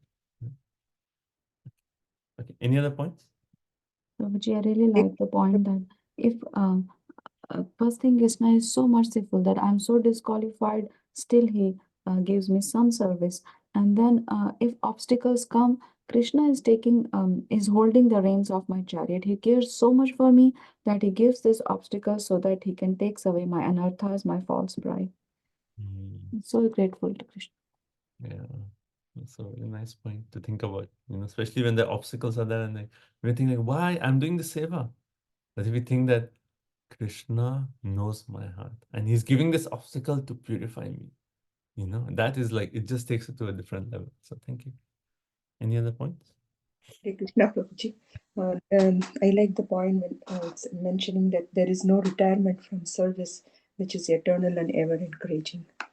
Ever encouraging. So we can always remember this service, ever encouraging, ever encouraging. Like in one of the purports, Prabhupada says the material world and the living entities were already generated in seedling forms by the Supreme Personality of Godhead. And Brahma was to disseminate the same seedlings all over the universe. And I'm thinking about this time of the year when we're getting ready to plant the garden and we're putting out all the seeds. And inside that seed, Krishna, the whole plant is there. Krishna's already put it there, but we're just putting it in a fertile environment and letting it grow. And it's pretty cool. Yeah, thank you. Wonderful realization. So nice.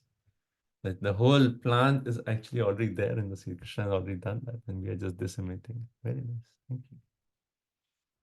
Yeah, Hare Krishna Prabhuji. Yes, ma'am. Yeah, it's like the Mataji mentioned before that, like everything in spiritual and material. So, like in 15th chapter, Lord says in first that Bhagavan Vacha, like Urdhva Mula Madha Shakha. So, is this like the what it says? It's like Pratibim like that, right? In material world. So here, Prabhupada in the purport is referring to Pratibimba in terms of jivas, living. Jivas, yes. But the entire material desire, material world is actually a reflection of the spiritual world. That we know. Yes. Okay. And another thing is like, in like software, like in an application, like Oracle application, whatever application is there. So its template is there.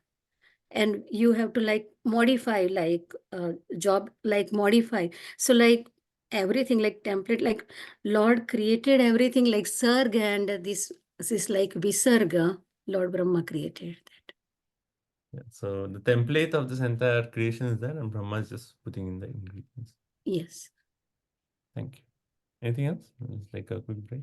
Prabhuji, like when there are struggles, like let's say if the devotee is struggling, like in some issues, is it related to the anything connected with the karma, Prabhuji, or is how do we understand that part? Like he does a lot of service and Yeah. So when you're doing seva, we get obstacles. Is it because of a karma, or is it Krishna actually giving us? Finally, who controls karma? Who controls when the karmic reaction has to come to us?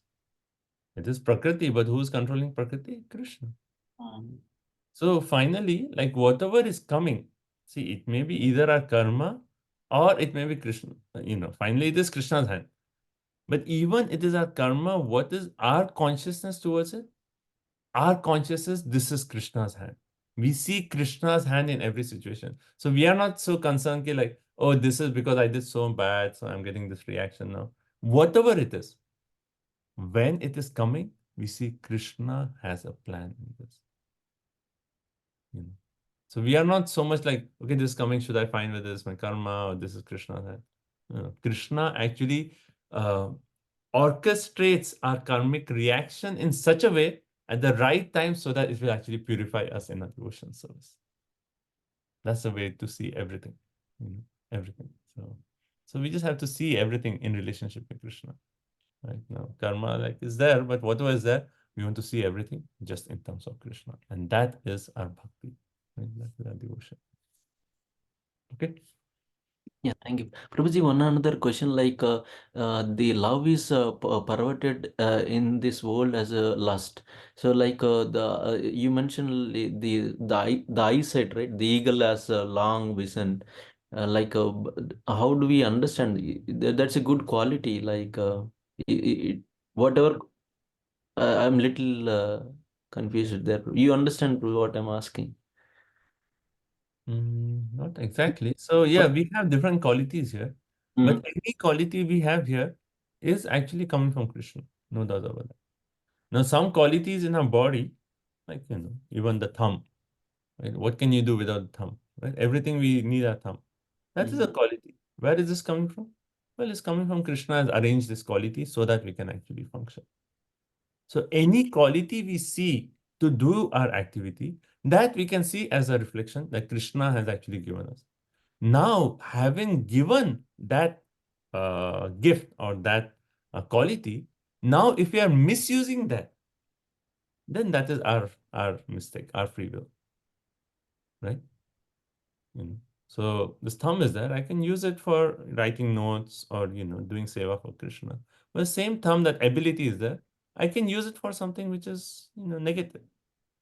That will is there, but still we know that this is quality is coming. So the eagle, actually, that sight, that is coming from Krishna.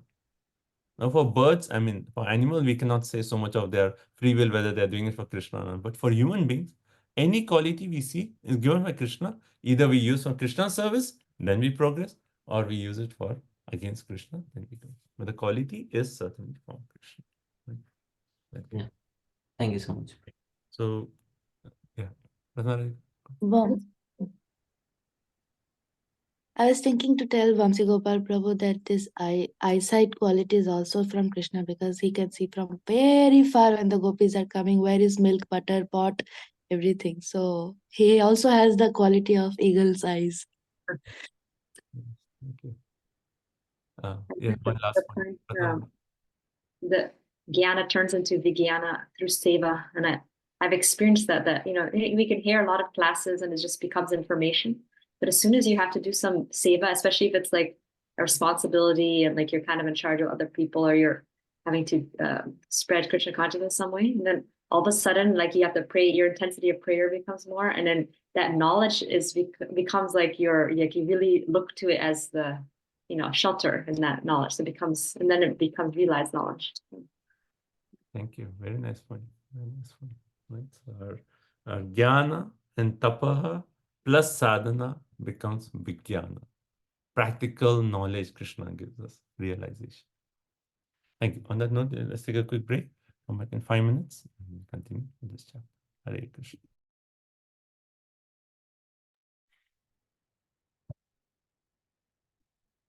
Namo.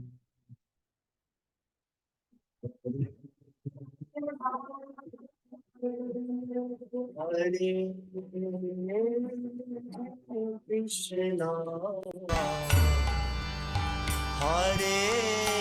Krishna, Krishna Krishna,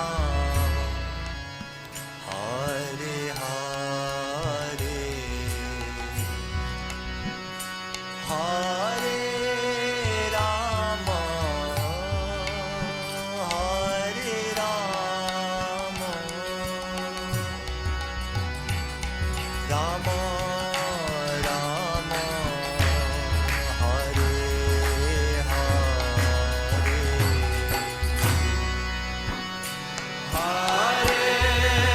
Krishna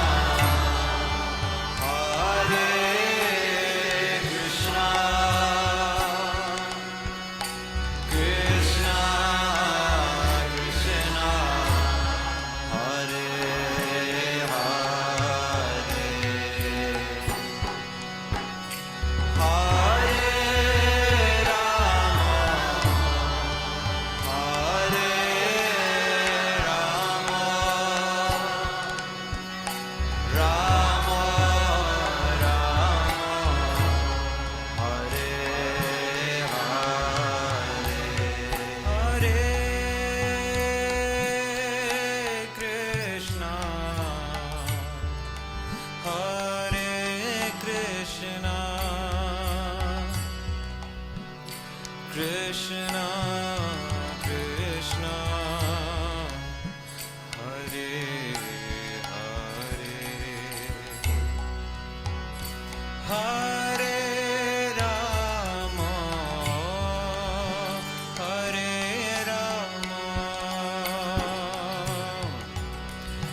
Rama Rama, Hare Hare.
Hare Krishna, Krishna Krishna, Hare Hare, Hare Ram, Ram Ram, Hare Hare.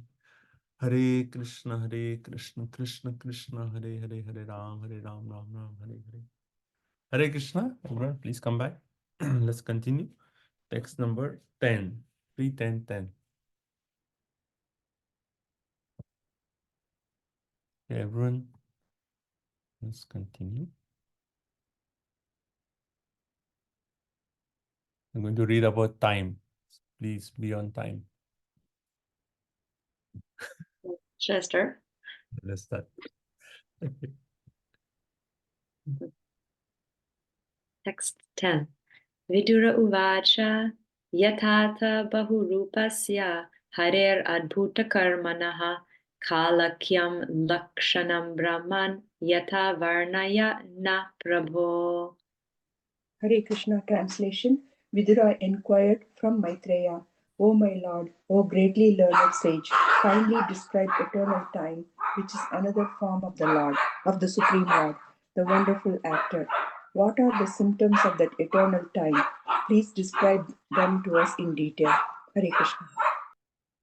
Thank you. So Vidura is now saying, so after this aspect, so what was Vidura's question? That what did Brahma do after Lord disappeared? So he's actually made the point that he actually did observe the water. He created divisions of 3 and then 14, and then the living entities based on their habitation, he placed them, right? So now next question. So Vidura is further asking, Yatha, as you have said before, right? And what did Krishna say before? And he says, Bahu Rupasya, the different forms of the Lord, Adbhuta, wonderful, Karmanha, that through the different forms of the Lord, Adbhuta Karmana, the Lord actually does amazing things like Adbhuta activities through the instrument of time, which is actually one of the forms of the Lord, right? Kalaha, Kalaha is an aspect of time, which is one of the forms of the Lord. And I want to know, oh learned Brahmana, tell me what are the Lakshanam, right? Lakshanam, we must be familiar with this word. What are the Lakshanam, right? We say Swarup Lakshan, right? Primary symptoms, and Tatastha Lakshan, secondary. So here Lakshanam. So what are the Lakshanam, symptoms of time, right? Varnaya, you please describe unto us, O Prabhu. O Prabhu, O Master, please describe time, which is one of the form, Bahurupasya, of the Lord, through which Adbhut Karmana is actually happening. Right? Now, if you remember from chapter number 5 of the third canto, when we did the entire aspect of creation, what was the first ingredient because of which everything was happening? So we read about like how Mahavishnu, he glanced, right? But with the glance, we mentioned there was one more aspect because of which that glance actually, it actually converts Pradhana into Mahatattva and then Ahankar. There's one aspect which is a cause of everything. What is that?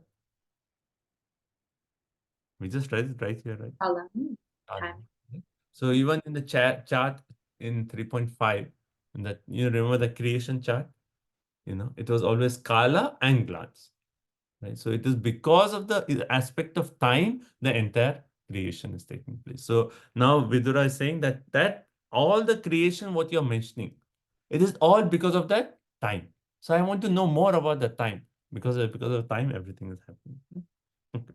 And the purport Prabhupada says, the complete universe is all under the control of the Lord in the form of time. Right? In the form of time, everything is actually happening. Okay. Then Prabhupada makes a point. The controlling time has different dimensions in relation to particular physical embodiments. And Prabhupada elaborates on that point. What does it mean?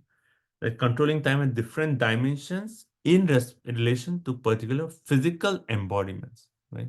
So what is time for us has a different dimension as that for Brahmaji. So Brahmaji 100 years, for us 100 years. But it's a totally different scale. So different dimension of that time based on the body. So even for, there are some bugs we hear. They take birth in the evening and before next day sunrise, they die. Right? So they have a different time dimension.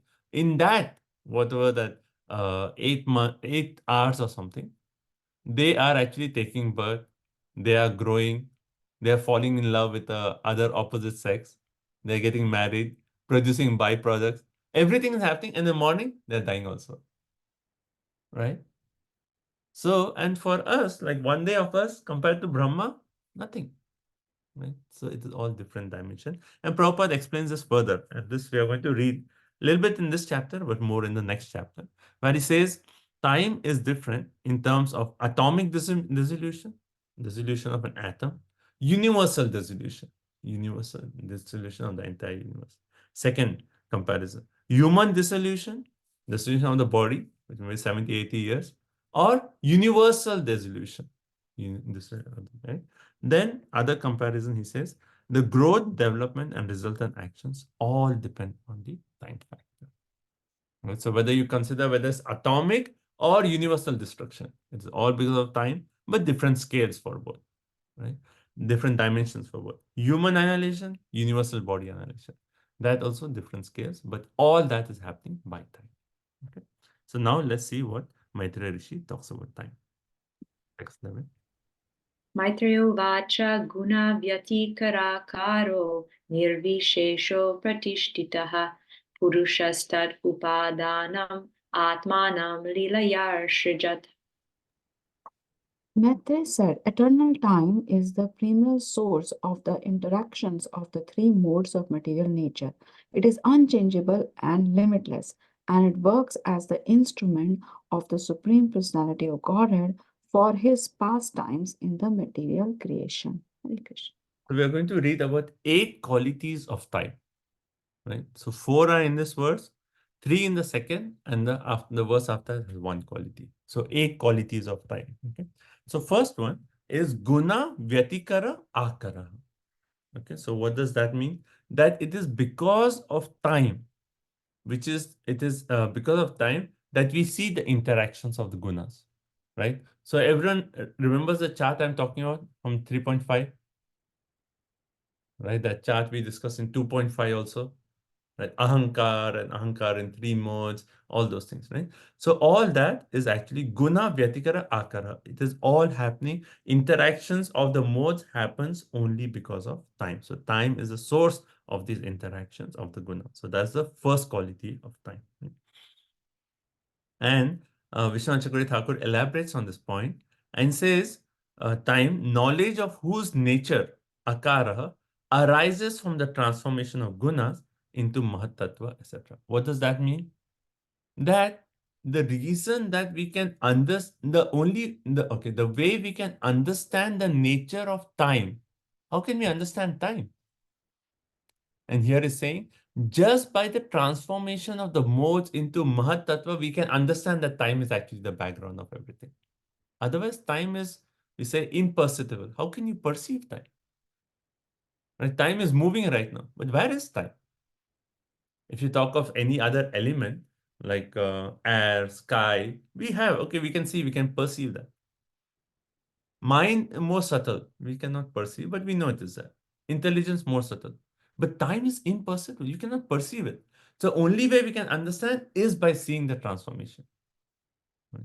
So similarly, like our body is growing old. Right? That means that time is passing, right? Time is passing. Otherwise, how is this transformation happening? So first is guna, vyatikara, akara. Then second quality is nirvishesha.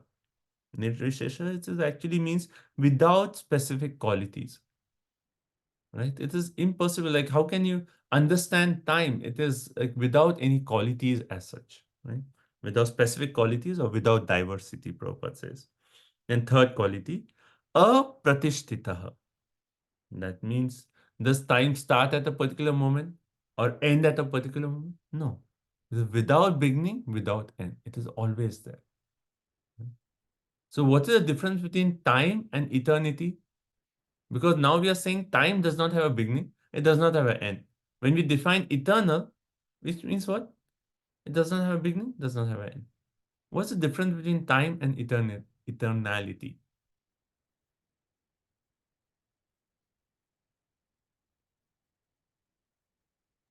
There is no question of time in eternity.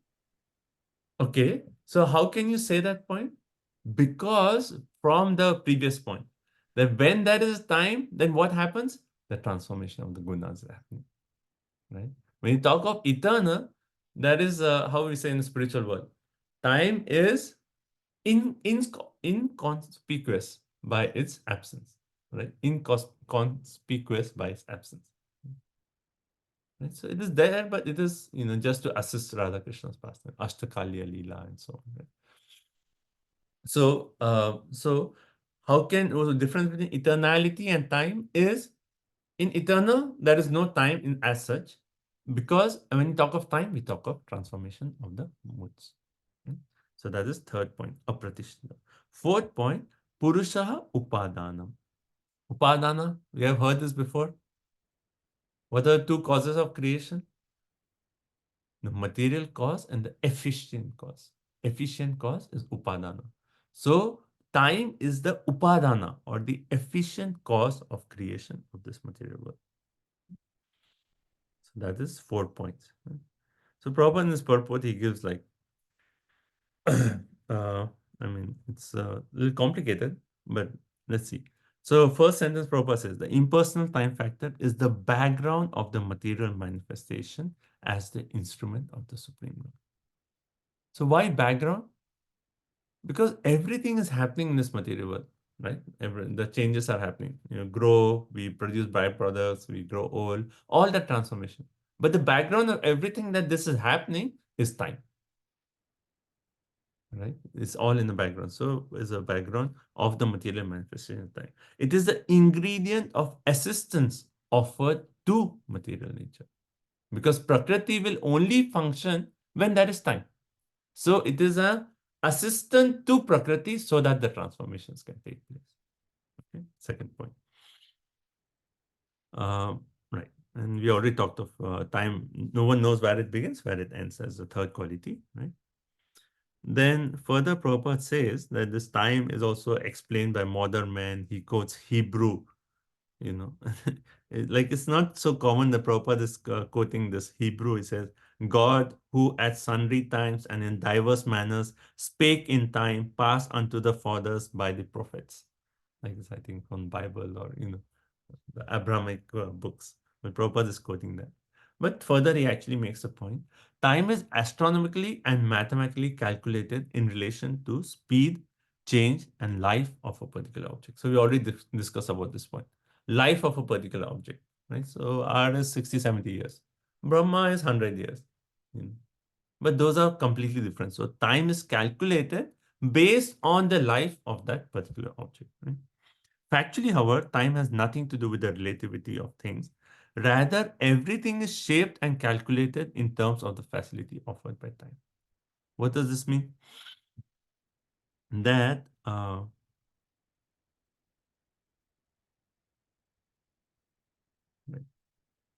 okay, so how do we explain this? So one way we can say that a moment is passed here. One moment is passed in Brahma's lok. Right? Is that moment the same or different?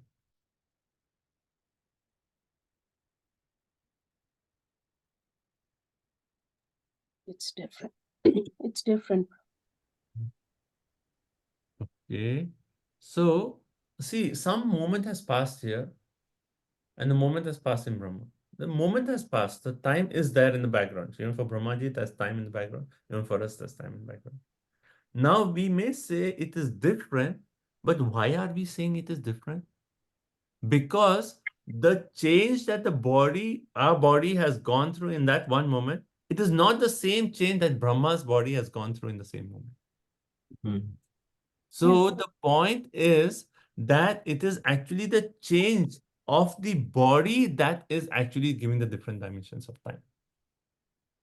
So that's why Prabhupada says that everything is shaped and calculated in terms of the facility offered by time. So the changes that are happening is actually, so time has nothing to do with the relativity. So we can say like a moment here, moment there in Brahma. Time has nothing to do with all this. It is what the physical dimension that is changing is actually different in for different realms. And it's a little complicated, but this is the best I can give. But I don't know if it makes sense. Does it make sense? Yes, Prabhuji, it makes sense. Okay. So it is more of the physical transformation that is different, but time is actually not dependent on relativities. Okay. Okay, so let's go. And then further Prabhupada says, Chanakya Pandit says, one moment of time lost without profit must be calculated as the greatest loss in life. All right, we read this again and again. One moment we lose here, it is actually the greatest loss. So, for devotees, what does this mean? That every moment we want to see, okay, have I used this moment in Krishna service, somehow connected to Krishna? Then it is worth it. Otherwise, simply Shama eva hi kevalam, right? Further, Prabhupada says, time is not subject to any form of psychology, nor are the moments objective realities in themselves. It's like amazing, like how Prabhupada is giving this purpose. It's like for us, like how do we understand this purpose? And Prabhupada is like so expertly just taking in the midnight, just taking a dictaphone and saying, time is not subject to any form of psychology in order. I mean, it's amazing how like such depth is there in Prabhupada's purport. And for us, it may take like years for us to just understand this one sentence. And Prabhupada is just like go on and on, purport after purport. So time is not subject to any form of psychology. What does this mean? Like when you talk of psychology, what does that mean? Like when you're enjoying something, right? How does time pass? So fast. It goes like, oh, 3 hours gone? And then you realize. And then when you are doing something you don't like, boring Bhagavatam class, when will the class end? You look at the clock. Oh, only 2 minutes passed? It's like 45 minutes more. So one may say, is time relative that way? So Prabhupada is saying time is not affected by our feeling good. Oh, I'm enjoying time. We go for a vacation. Oh, gone. So fast. We are working. It's like, when will evening come? I want to go back to, and it's like the day feels like never ending. But time is not affected by this psychology. Right? Nor are the moments objective realities in themselves, but they are dependent on particular experiences. Okay, so one way, so Prabhupada actually further he says, Jiva Goswami concludes that time factor is intermixed with the activities, actions, and reactions of the external. So when we see all the happenings, actions, reactions, karma, time is actually intermixed with those activities. So it is in the background, it is always there, right? We do something good, reaction comes, all that is happening just because of the factor of time. Okay, so I made something more practical for us. We'll end with this point. We'll end this verse discussion with this point, that you can see time as 4 different aspects. First is time on your watch, right? We are seeing time on our watch, right? Second, we can say time as a biological aspect. What does that mean? Then when night falls, the body already has a clock where you feel like, okay, now I'm feeling sleepy. Right? So the body itself has a cycle, a clock. That is a biological. Then third is psychological. I already gave the example. You're enjoying something, it goes so fast. If you're feeling sad, then it goes for a long time. But beyond these 3 points, what is the dimension that a devotee wants to go? A devotee wants to connect with timelessness. And the main point, which is the verse I'm thinking of, Ayur Hayati by Pumsham. Both by rising and setting of the sun, day passes for everyone except for those who are engaged in Harikatha. Right? So for a devotee, we want to rise beyond the clock, our biological clock, like Prabhupada. Right? In night time, everyone goes to sleep. But Prabhupada is dictating Bhagavatam purpose, like all these amazing purpose. Right? So he is not functioning on the biological clock platform. Second, psychological. Right? A devotee is not affected by the cycles of happiness and distress. In both happiness and distress, he wants to just focus on Krishna. Right? So beyond these 3 clocks, a devotee wants to enter into the clock of timelessness or the zone of timelessness, where in spite of all the changes, a devotee always wants to be completely absorbed in Krishna. Okay, that is that. And then let's see. So 4 qualities, right? Now we'll do 3 more in the next verse. Hare Krishna, Prabhuji. Prabhuji, in the last but one paragraph, last line, what does that mean that nor are the moments objective realities in themselves? So,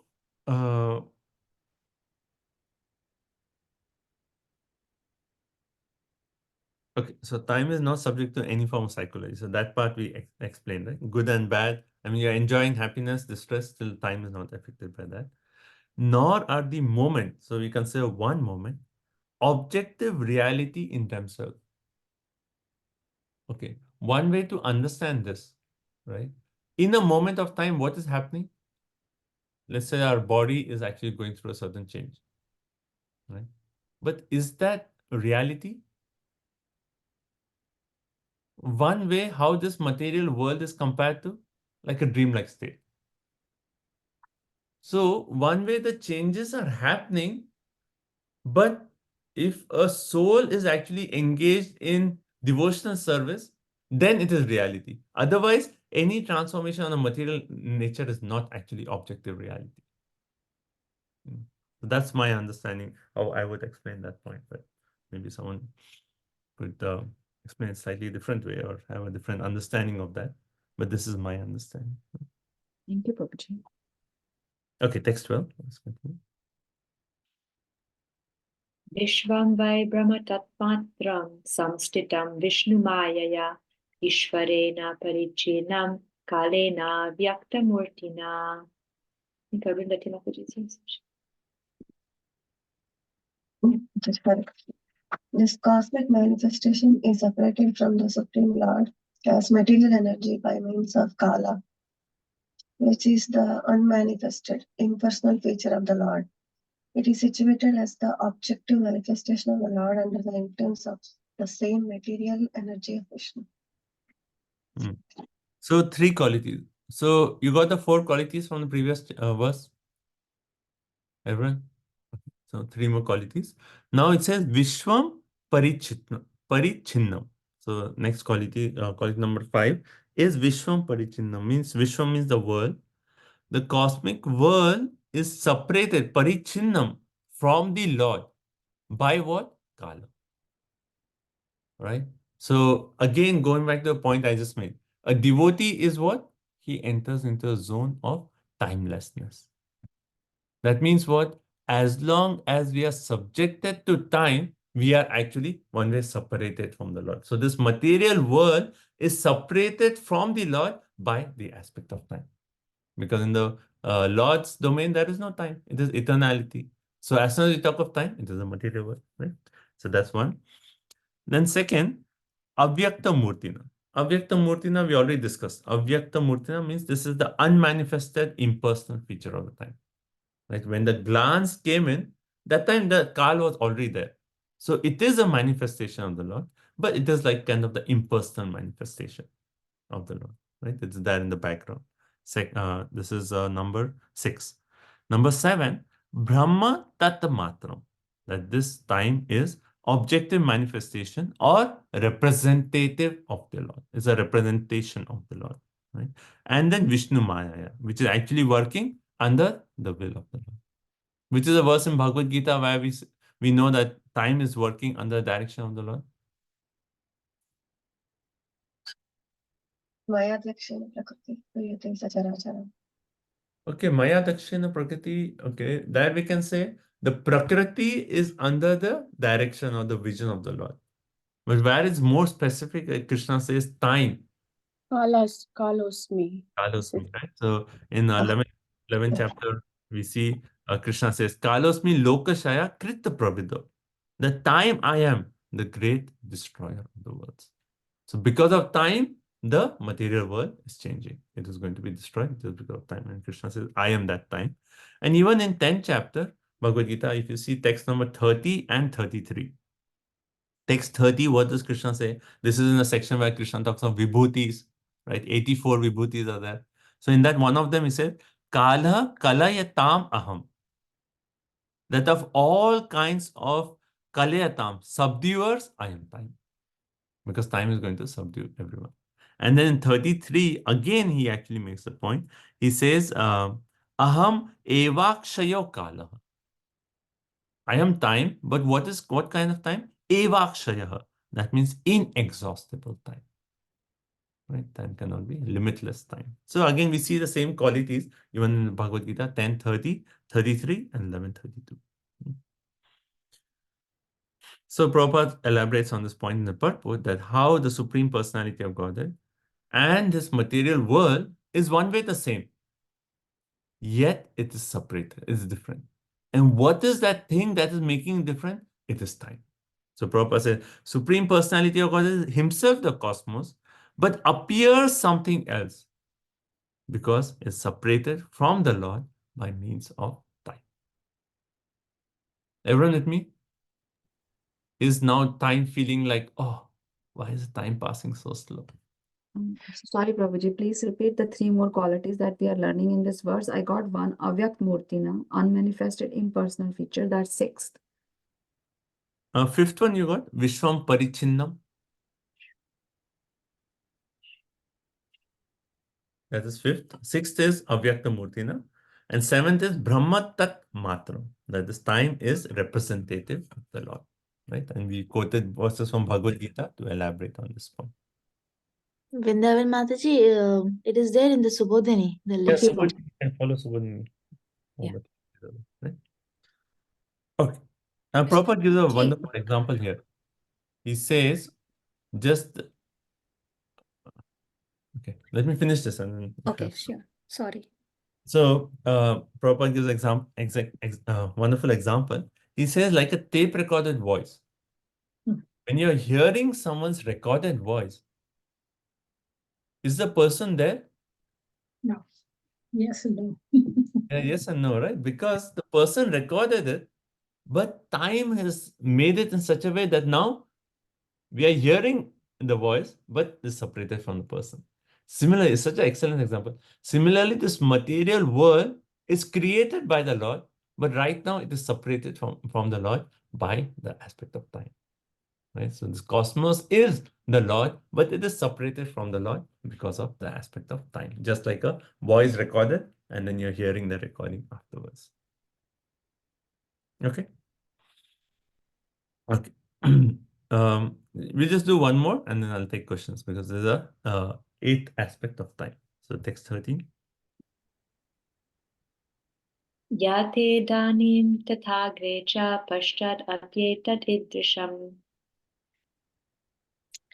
This cosmic manifestation is as it is now, was the same in the past, and it will continue in the same way in future. Right. So yatha, as it was idanim, right, in the present. Oh, sorry. Yatha, as it is right now in the present. Tatha agre, as it was in the beginning. And etat idrasham, in the future. It continues to be the same. Right? So what continues to be the same? This cosmic manifestation. Why? Because of the influence of time. So Prabhupada elaborates on this point and he says that, see, right now we are at a moment. As soon as you say a moment, it's already past, right? But we can say when is the annihilation of this day of this planetary system going to happen? End of Brahma's day. We can calculate and tell exact that so-and-so time annihilation. And then so-and-so time, there will be again Brahma will wake up and do the task of creation. So this task of perpetual manifestation, maintenance, annihilation, all the systematic schedule is because of time. So the eighth quality is that of that perpetual the systematic schedule.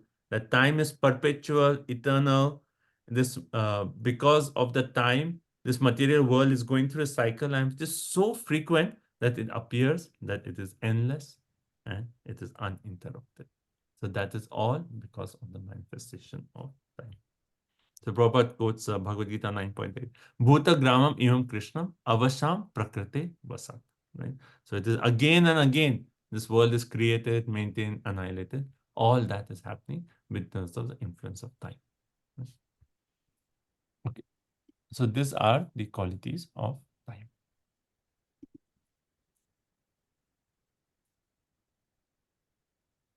How is time for all of you now?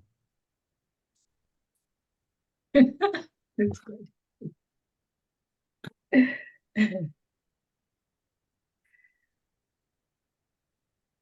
Everyone okay? Was there some questions? Okay. So let's continue. So this was the 3 verses, which was a little bit, hard to understand. But next chapter, we'll read more about time. The whole chapter is just about time. So we'll come back to these points and we'll discuss maybe in more detail. Okay. So now let's start biology class. Okay. So we'll study biology. So let's see from text number 14 onwards. And these all verses, I'll just show the flow chart. If you see the flow chart, you will understand everything. And maybe there's just a need for like maybe 1 or 2 points in between. But once the flow chart is there, it's just like we are just following the flow chart. You can see your Subodhini, or I'll also share my screen. Okay, so let's start with text number 14. So text number 14 onwards, we are going to read the 3 types of destruction and the 10 types of creation. Okay, everyone can see the screen? 3 types of destruction, or you can see Subodhini. 6 types of primary, and then 4 kinds of secondary creation. Okay, so let's go. Text 14. Let's just go with the English.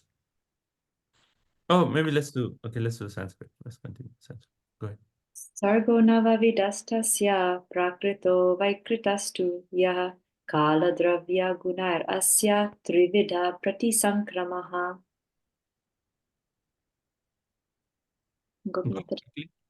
Everyone, please wake up. There are 9 different kinds of creation besides the one which naturally occurs due to the interactions of the modes. There are 3 kinds of annihilation due to eternal time, the material elements, and the quality of one's work. So now, so Sarga Navavidha. Where do we hear Navavidha? Navavidha Bhakti, right? Right, like that. So Navavidha. So 9 types of Swarga, right? And then there is one more, which is actually includes combination of material creation and Brahma's creation. That whole thing together is one. And then 9 divisions of Sarga, right? And then they are divided into, right? Okay, so 9 divisions of Sarva, they are divided into Prakritaha and Vaikritaha. Prakritaha is like the aspect of Sarga. Vaikritaha is Visarga. Right? So Sarga and Visarga. So the same different words are used here. Prakrita, Vaikrita. So Prakrita is Sarga, Vaikrita is secondary creation. Then further it says, then the next aspect. So that is 9 kinds. Then Prati Shankramaha. So annihilation is what? 3 Vida, 3 kinds. See the chart. What are the 3 kinds of annihilation? Kala. What is the annihilation due to Kal, due to eternal time? It is devastation of all the universes at the end of Brahma. That is one kind of devastation. Right? So after 100 years of Brahma, that complete devastation, that is one. Then second devastation, destruction is Dravya. Right? At the end of Brahma's day, right? We are just reading how the recreation is happening after Brahma's day. When the fire from Shankarshan, first is the water of annihilation, then the fire, first is the fire, then is the water, like all that annihilation, that is Dravya. And third is annihilation, destruction due to Guna. What is that? That because of our own Guna, our body will get annihilated. So annihilation of our body, annihilation at the day of Brahma, and annihilation at the end of life of Brahma. So 3 kinds of destructions. Okay. Next, text 15. So I'm going to go quickly. If you have a question, just stop. Okay. We are just following this chart here. Okay. Text 15. Adyastu mahata sargo guna vaishamyam dvitiyas svahamo yatra dravya jnana kriyodayaha. See, when you're reading the verse, if you just follow this chart, even while reading the Sanskrit, you can relate to it. Like before we go to translation, I'll just say Adyas tu Mahata Sargo. Adya means first. What is the first one? Mahata, Mahatattva. You can see here on the first thing on the chart is Mahatattva. Adyas tu Mahata Sargo. So that creation, which is the first one, is Mahata. Guna Vaishamya Atmanaha. So what is that Mahatattva? What is the aspect of creation? Guna Vaishamya. That is interaction of 3 modes of material nature. We saw the chart, right? The 3.5 chart. So there, because of the interaction of the 3 modes, then Mahatattva becomes Ahankar, and then goodness, passion, ignorance, etc. And then the second, they said Dvitiya, that is 2, to Ahamaha. Ahamaha means what? Ahankara. And how is that? Dravya, Jnana, Kriya. Right? So because of Ahankar, it gets transformed into material ingredients, Jnana Shakti, and then Kriya Shakti. Okay, just read the translation. Of the 9 creations, the first one is the creation of the Mahatattva, or the sum total of the material ingredients, wherein the modes interact due to the presence of the Supreme Lord. In the second, the false ego is generated, in which the material ingredients, material knowledge, and material activities arise. Okay, so if you see this chart, you can see my screen again. So if you see this chart, basically this is what we are reading. So first 6 of this is all here, this chart. And then the next 4 is the Visarga aspect. So one way the first 6 is just a review of what we have already studied. So what did we read in this verse? It says the first, what is it? A Mahatattva, right? So for Mahatattva, which is right here, Mahatattva, then there is transformation, Guna, Vaishamya, interaction of the 3 modes. So that because of Mahatattva in Sattva, Rajas, and Tamaha, right? And the Mahatattva in Tamaha is Ahankara. So that's all. And Ahankar, again, 3 modes and all this creation. Then Ahankar. So the second aspect is Ahankar. And Ahankar leads to what? What is the first one? Dravya. So we see here on this chart, where is Dravya? This third aspect. Right? Dravya. Then Jnana. Jnana is first aspect. And Kriya, third aspect. Right? Continue. Next verse. Text 16. Bhuta sargas tritiyastu tanmatro dravya shaktiman chaturtha aindriya sargo yastu jnana kriyatmakaha. Okay, let's try to understand even without reading the translation for this verse. So, Bhuta Sarga Tritiya. What is Tritiya? Third. Third. So, what is that? Bhuta. What is Bhuta? Creation of matter. And what is that? Tanmatraha. So, where do we see Tanmatra in this chart here? Right here, on the right side. Because of the Karya Dravya Shakti. So, we read about the Bhuta, all the elements, Tanmatras are created. What is that? Earth, water, fire, and ether. Right? And this is because of Dravya Shakti. Right? So, it's right there. Then Chaturtha, fourth, Aindriya Sargo. Right? Aindriya means senses. So, where do we see senses created here? Right here, right? Because of what? It is Jnana Kriyatman. So because of Gyan Shakti, we have the 10 senses here. Ears, eyes, skin, nose, tongue, etc. So just by seeing the Sanskrit on the chart, we can understand. Okay, go ahead, translation. Kaushalya Mataji.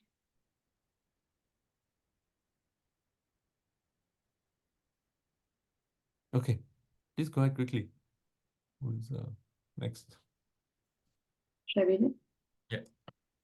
The sense perceptions are created in the third creation, and from these the elements are generated. The fourth creation is the creation of knowledge and of working capacity. Okay, next verse, 70. Vaikariko devasarga panchamo yanmaya manaha shastastu tamasa sargo yastvar buddhi krita prabho. Okay, so let's try to see this. Panchamo. Panchamo means 5. What is the fifth aspect of creation? So it says Vaikarika. Vaikarika is because of the interaction of goodness. Deva Sarga. That means all these demigods here. Right? We read already the Dig Devta, Surya, Vayu, Ashwini Kumar, Varuna, Indra, Upendra, Agni, Mitra, Prajapati. Right? So these are Devatas. And this is the fifth aspect of creation. Pancham. And then Shashtaha. What is the sixth? To Tamasa Sargo. Yastva Abuddhi Krita Prabhu. So that is not in this chart. What is the sixth aspect of creation? Let's go back to the other chart. Is actually avidya. So sixth aspect is avidya. Ignorance. This is produced by the avidya shakti and makes the living entity act like a fool. Okay. The translation. The fifth creation is that of the controlling deities by the interaction of the mode of goodness, of which the mind is the sum total. The sixth creation is the ignorant darkness of the living entity, by which the master acts as a fool. Where did we read, like, do you remember that verse where it says, by this process, one will see the self as the master? Evat Manishware. Yes. Drishtha evat manishware. What is the starting?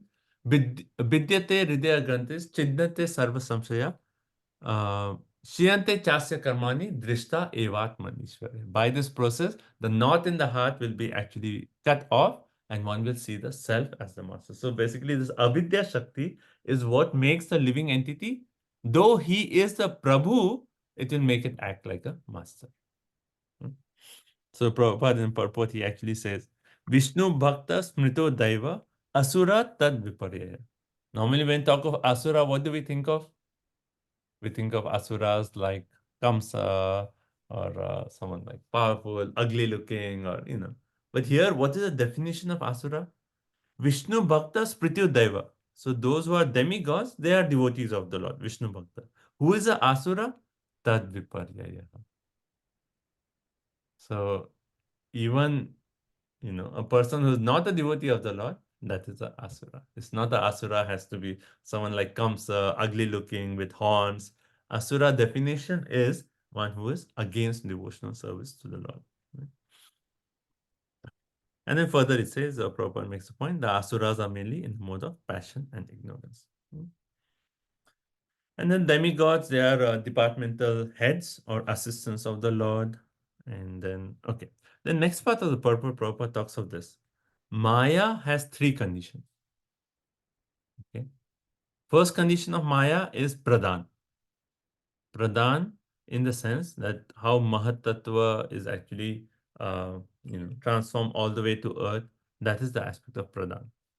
The second aspect is that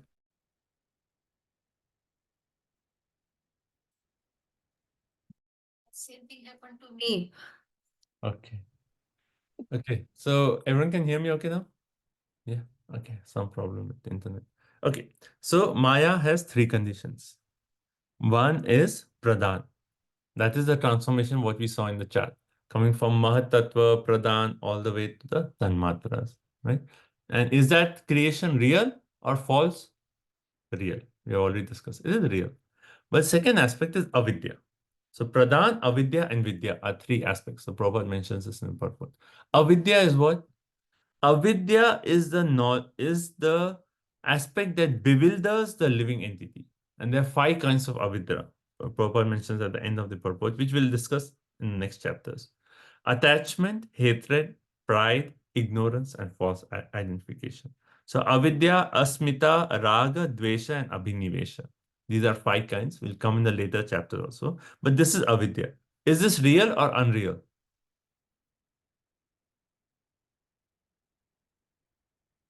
It is unreal. So this avidya is actually said to be unreal because it is just kind of an illusion that bewilders the living entities, right? And the third aspect is vidya. Vidya is the knowledge that destroys this avidya. Okay.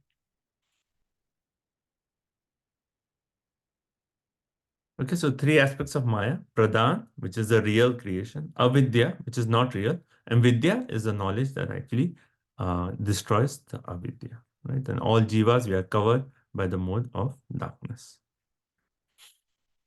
So Prabhupada says for devotees, this avidya becomes vidya, right? Or the energy of the Lord transforms from Mahamaya to Yogamaya, right? So practically, what does this mean for us?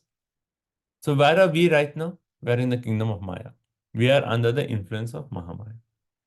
But when we are actually absorbed in seva to Krishna, then where are we? Are we in Mahamaya? We get transferred to Yogamaya. The question is the level of our absorption. If we are doing any seva, we are studying Bhagavatam, we are chanting the holy name. When we are doing this, we are actually changing the energy that is actually acting upon us. Instead of being in Maya, we'll actually become in Yogamaya. Instead of being in avidya, we are under the vidya potency of the Lord. Right? So that's the point Prabhupada explains. Okay. So that is up to that point. Everyone okay? So 6 aspects of, and this is basically, we have already covered this sarga. It is kind of a review of that entire chart before.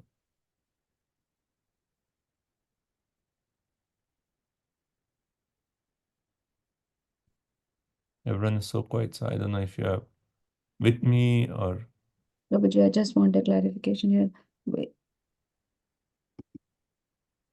The devotees of Lord Vishnu are devas or demigods. So those who are not devotees of Lord Vishnu, they are all asuras. Asuras, yes. So the devotees of other demigods, they are all asuras.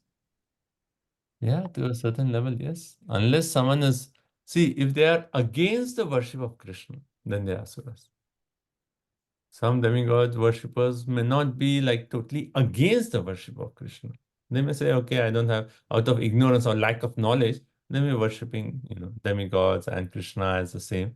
That's a lack of knowledge, but they're not against the worship. So tad viparyaya, anyone who's against Vishnu worship, oh, I'm worshipping Shiva. I don't like Vishnu, only Shiva. Then that is asura. Okay, let's continue. Next, 4 aspects of... Yeah. Text 18. Sad ime prakrita sarga vaikritan api me shrinu rajo bhadro bhagavato lileyam hari me dasaha. Hare Krishna. All the above are natural creations by the external energy of the Lord. Now hear from me about the creations by Brahma, who is an incarnation of the mode of passion, and who in the matter of creation has a brain like that of a personality of Godhead. Hare Krishna. So Sat means six. Prakritaha. So what are the two words?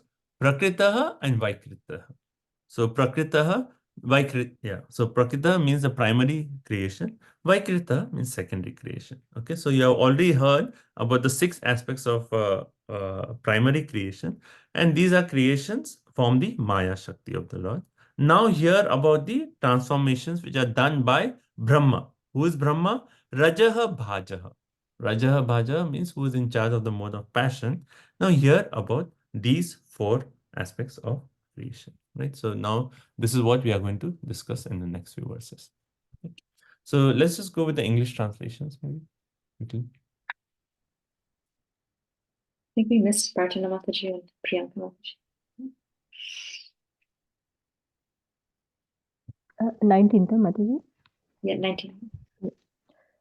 The seventh creation is that of the immovable entities, which are of six kinds: the fruit trees without flowers, trees and plants which exist until the fruit is ripe, creepers, pipe plants, creepers which have no support, and trees with flowers and fruits. Thank you, Mataji. So, okay, can we read the next one also? Then I'll talk about both these verses.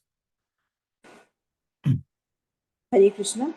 All the immovable trees and plants seek their subsistence upwards. They are almost unconscious but have feelings of pain within. They are manifested in variegatedness. Hare Krishna. So see the chart again. So first category of this. So what are we talking of? Brahma, we said, has to give the bodies to all these living entities. Now that creation from Brahma, which is Visarga, is divided into four. First one is immovable jivas, which are the plants. How many categories of plants? 6 types of plants. Right? I don't think even in botany they actually have this division. And Bhagavatam is so wonderful, it divides all the plants into 6 kinds. But before we go into the types, let's see what are the qualities of this, characteristics of this. First one, consciousness is not evident, right? So in a plant, we may not feel that the plant is consciousness to talk, to move, but consciousness is there, right? Second quality is nourishment is from where? So Prabhupada in one of the classes, he asked, which is the living entity that eats through the legs? Plants. Plants, right? So when the nourishment is going from downwards all the way to up, then that is plants. What is for human beings? Is going from up all the way to down. Right? What is for animals, like a dog? It is horizontal. So that is actually used as a classification here. So here for plants, it is upward nourishment. And then when they are cut, they feel pain. And there are so many unnatural varieties. Now, what are 6 kinds of plants? Vanaspatyaha. They have no flowers, without flowers, but they have fruits. Oshadya, annual plants. Lata, plants that need support. Twakshara, hollow plants like bamboo. Virudaha, trunk. Drumaha, they give fruits through flowers. Right? So 6 categories. It's nice you can teach your children also 6 categories of plants here. Okay. So next, let's go to 21. Vijay Radhika Mataji. Hare Krishna.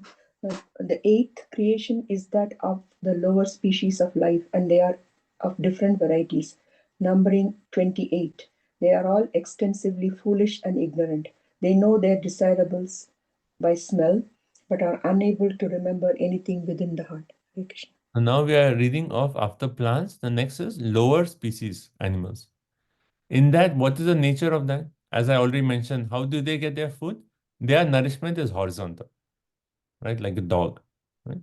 And they have no concept of future, right? They don't think of a future. All they are thinking is, how can I eat? How can I sleep? How can I enjoy opposite sex, right? How can I defend myself? And they understand their needs by smell, right? So that is the characteristics. Now there are 28 different kinds of those. So let's see what are 28. So maybe next person, you can read the 3 verses. or 4? Can I read? Yeah, good. Okay. Translation Srila Prabhupada ki jai. O purest Vidura, of the lower animals, the cow, goat, buffalo, Krishna stag, hog, Kavya animal, deer, lamb, and camel all have two hooves. Text 23. The horse, mole, ass, gaura, saraba, bison, and wild cow all have only one hoof. Now you may hear from me about the animals who have 5 nails. 24. The dog, jackal, tiger, fox, cat, rabbit, sajaro, lion, monkey, elephant, tortoise, alligator, gossip, etc. all have 5 nails in their claws. They are known as Parikanakhas. Panchanaka. Oh, sorry, Pancha. Sorry, my eyes are blurring. Nakhas or animals having 5 nails. Hare Krishna. One more, Mataji, one more. One more verse. The heron, vulture, crane, hawk, basa, bhaluka, peacock, swan, sarasa, chakravak, crow, owl, and others are the birds. Now someone will ask you, Sunday morning Bhagavatam class, what are you studying?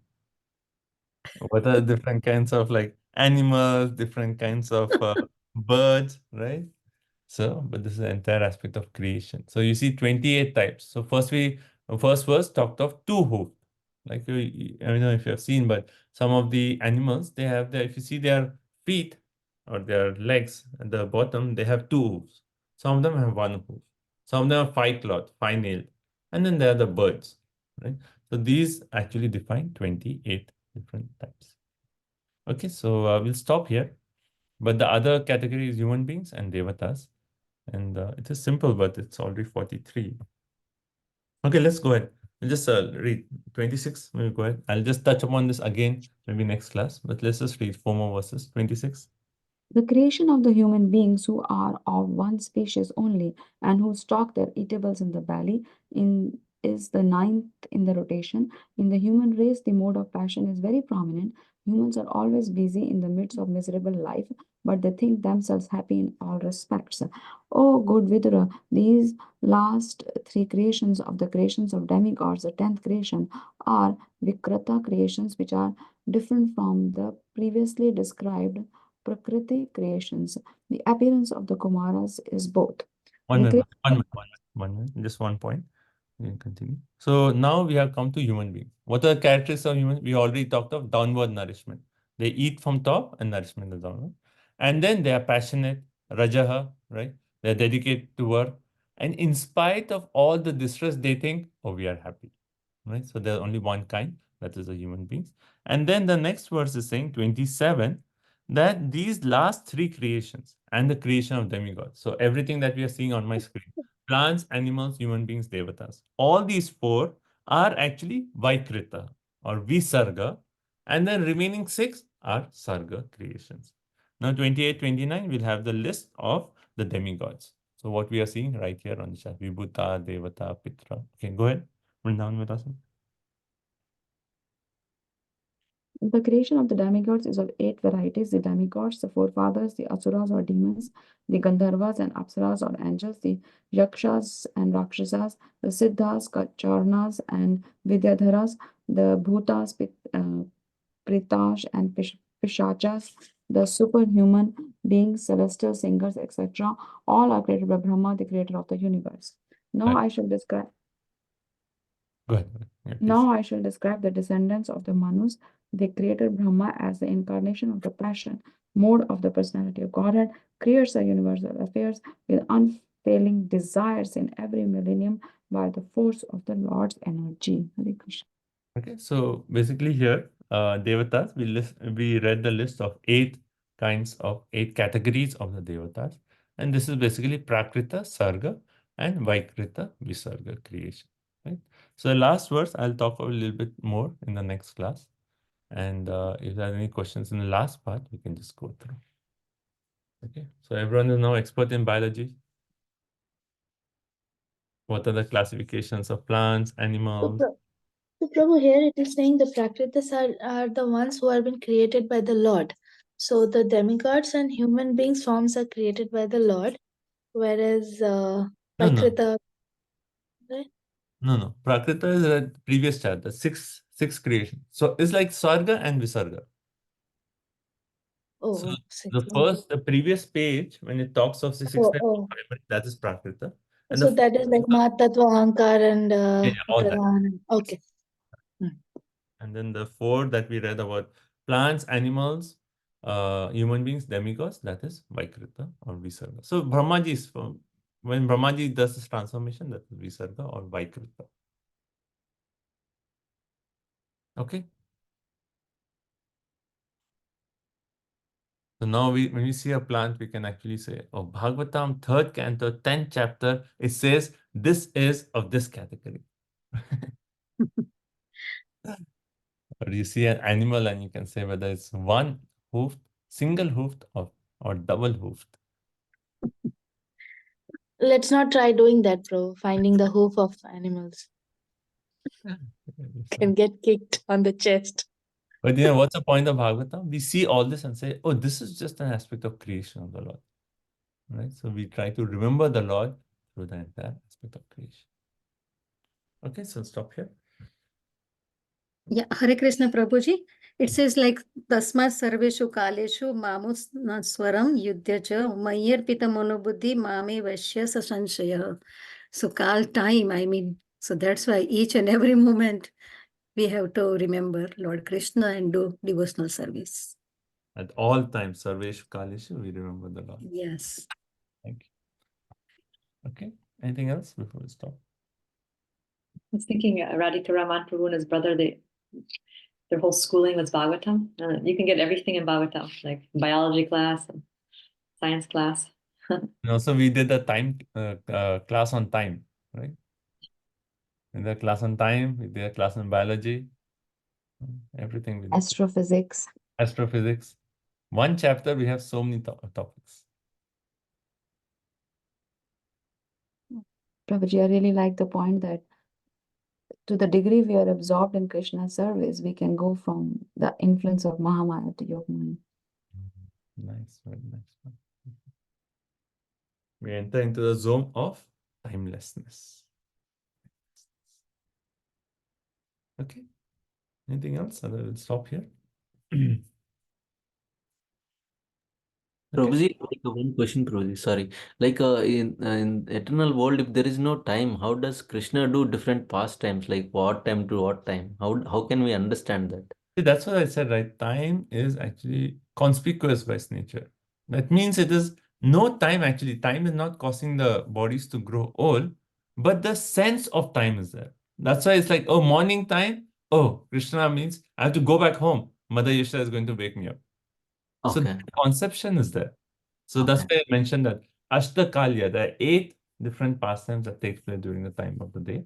And just to facilitate those pastimes, that 8 different time actually the concept of time is there, though time does not cross the same effect that it has here in this material nature. Okay, makes sense, bro. Thank you so much. There is no deterioration, like the body is here. Okay, thank you, Prabhuji. Thank you so much. Hare Krishna.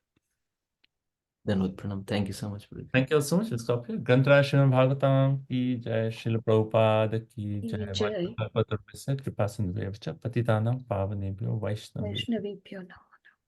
Thank you all so much. And next Saturday morning will be your closed book exam. So, Hare Krishna. Dhanavad Pranam, all the devotees. Hare Hare Krishna. Thank you, Prabhuji. Thank you very much. Hare Krishna.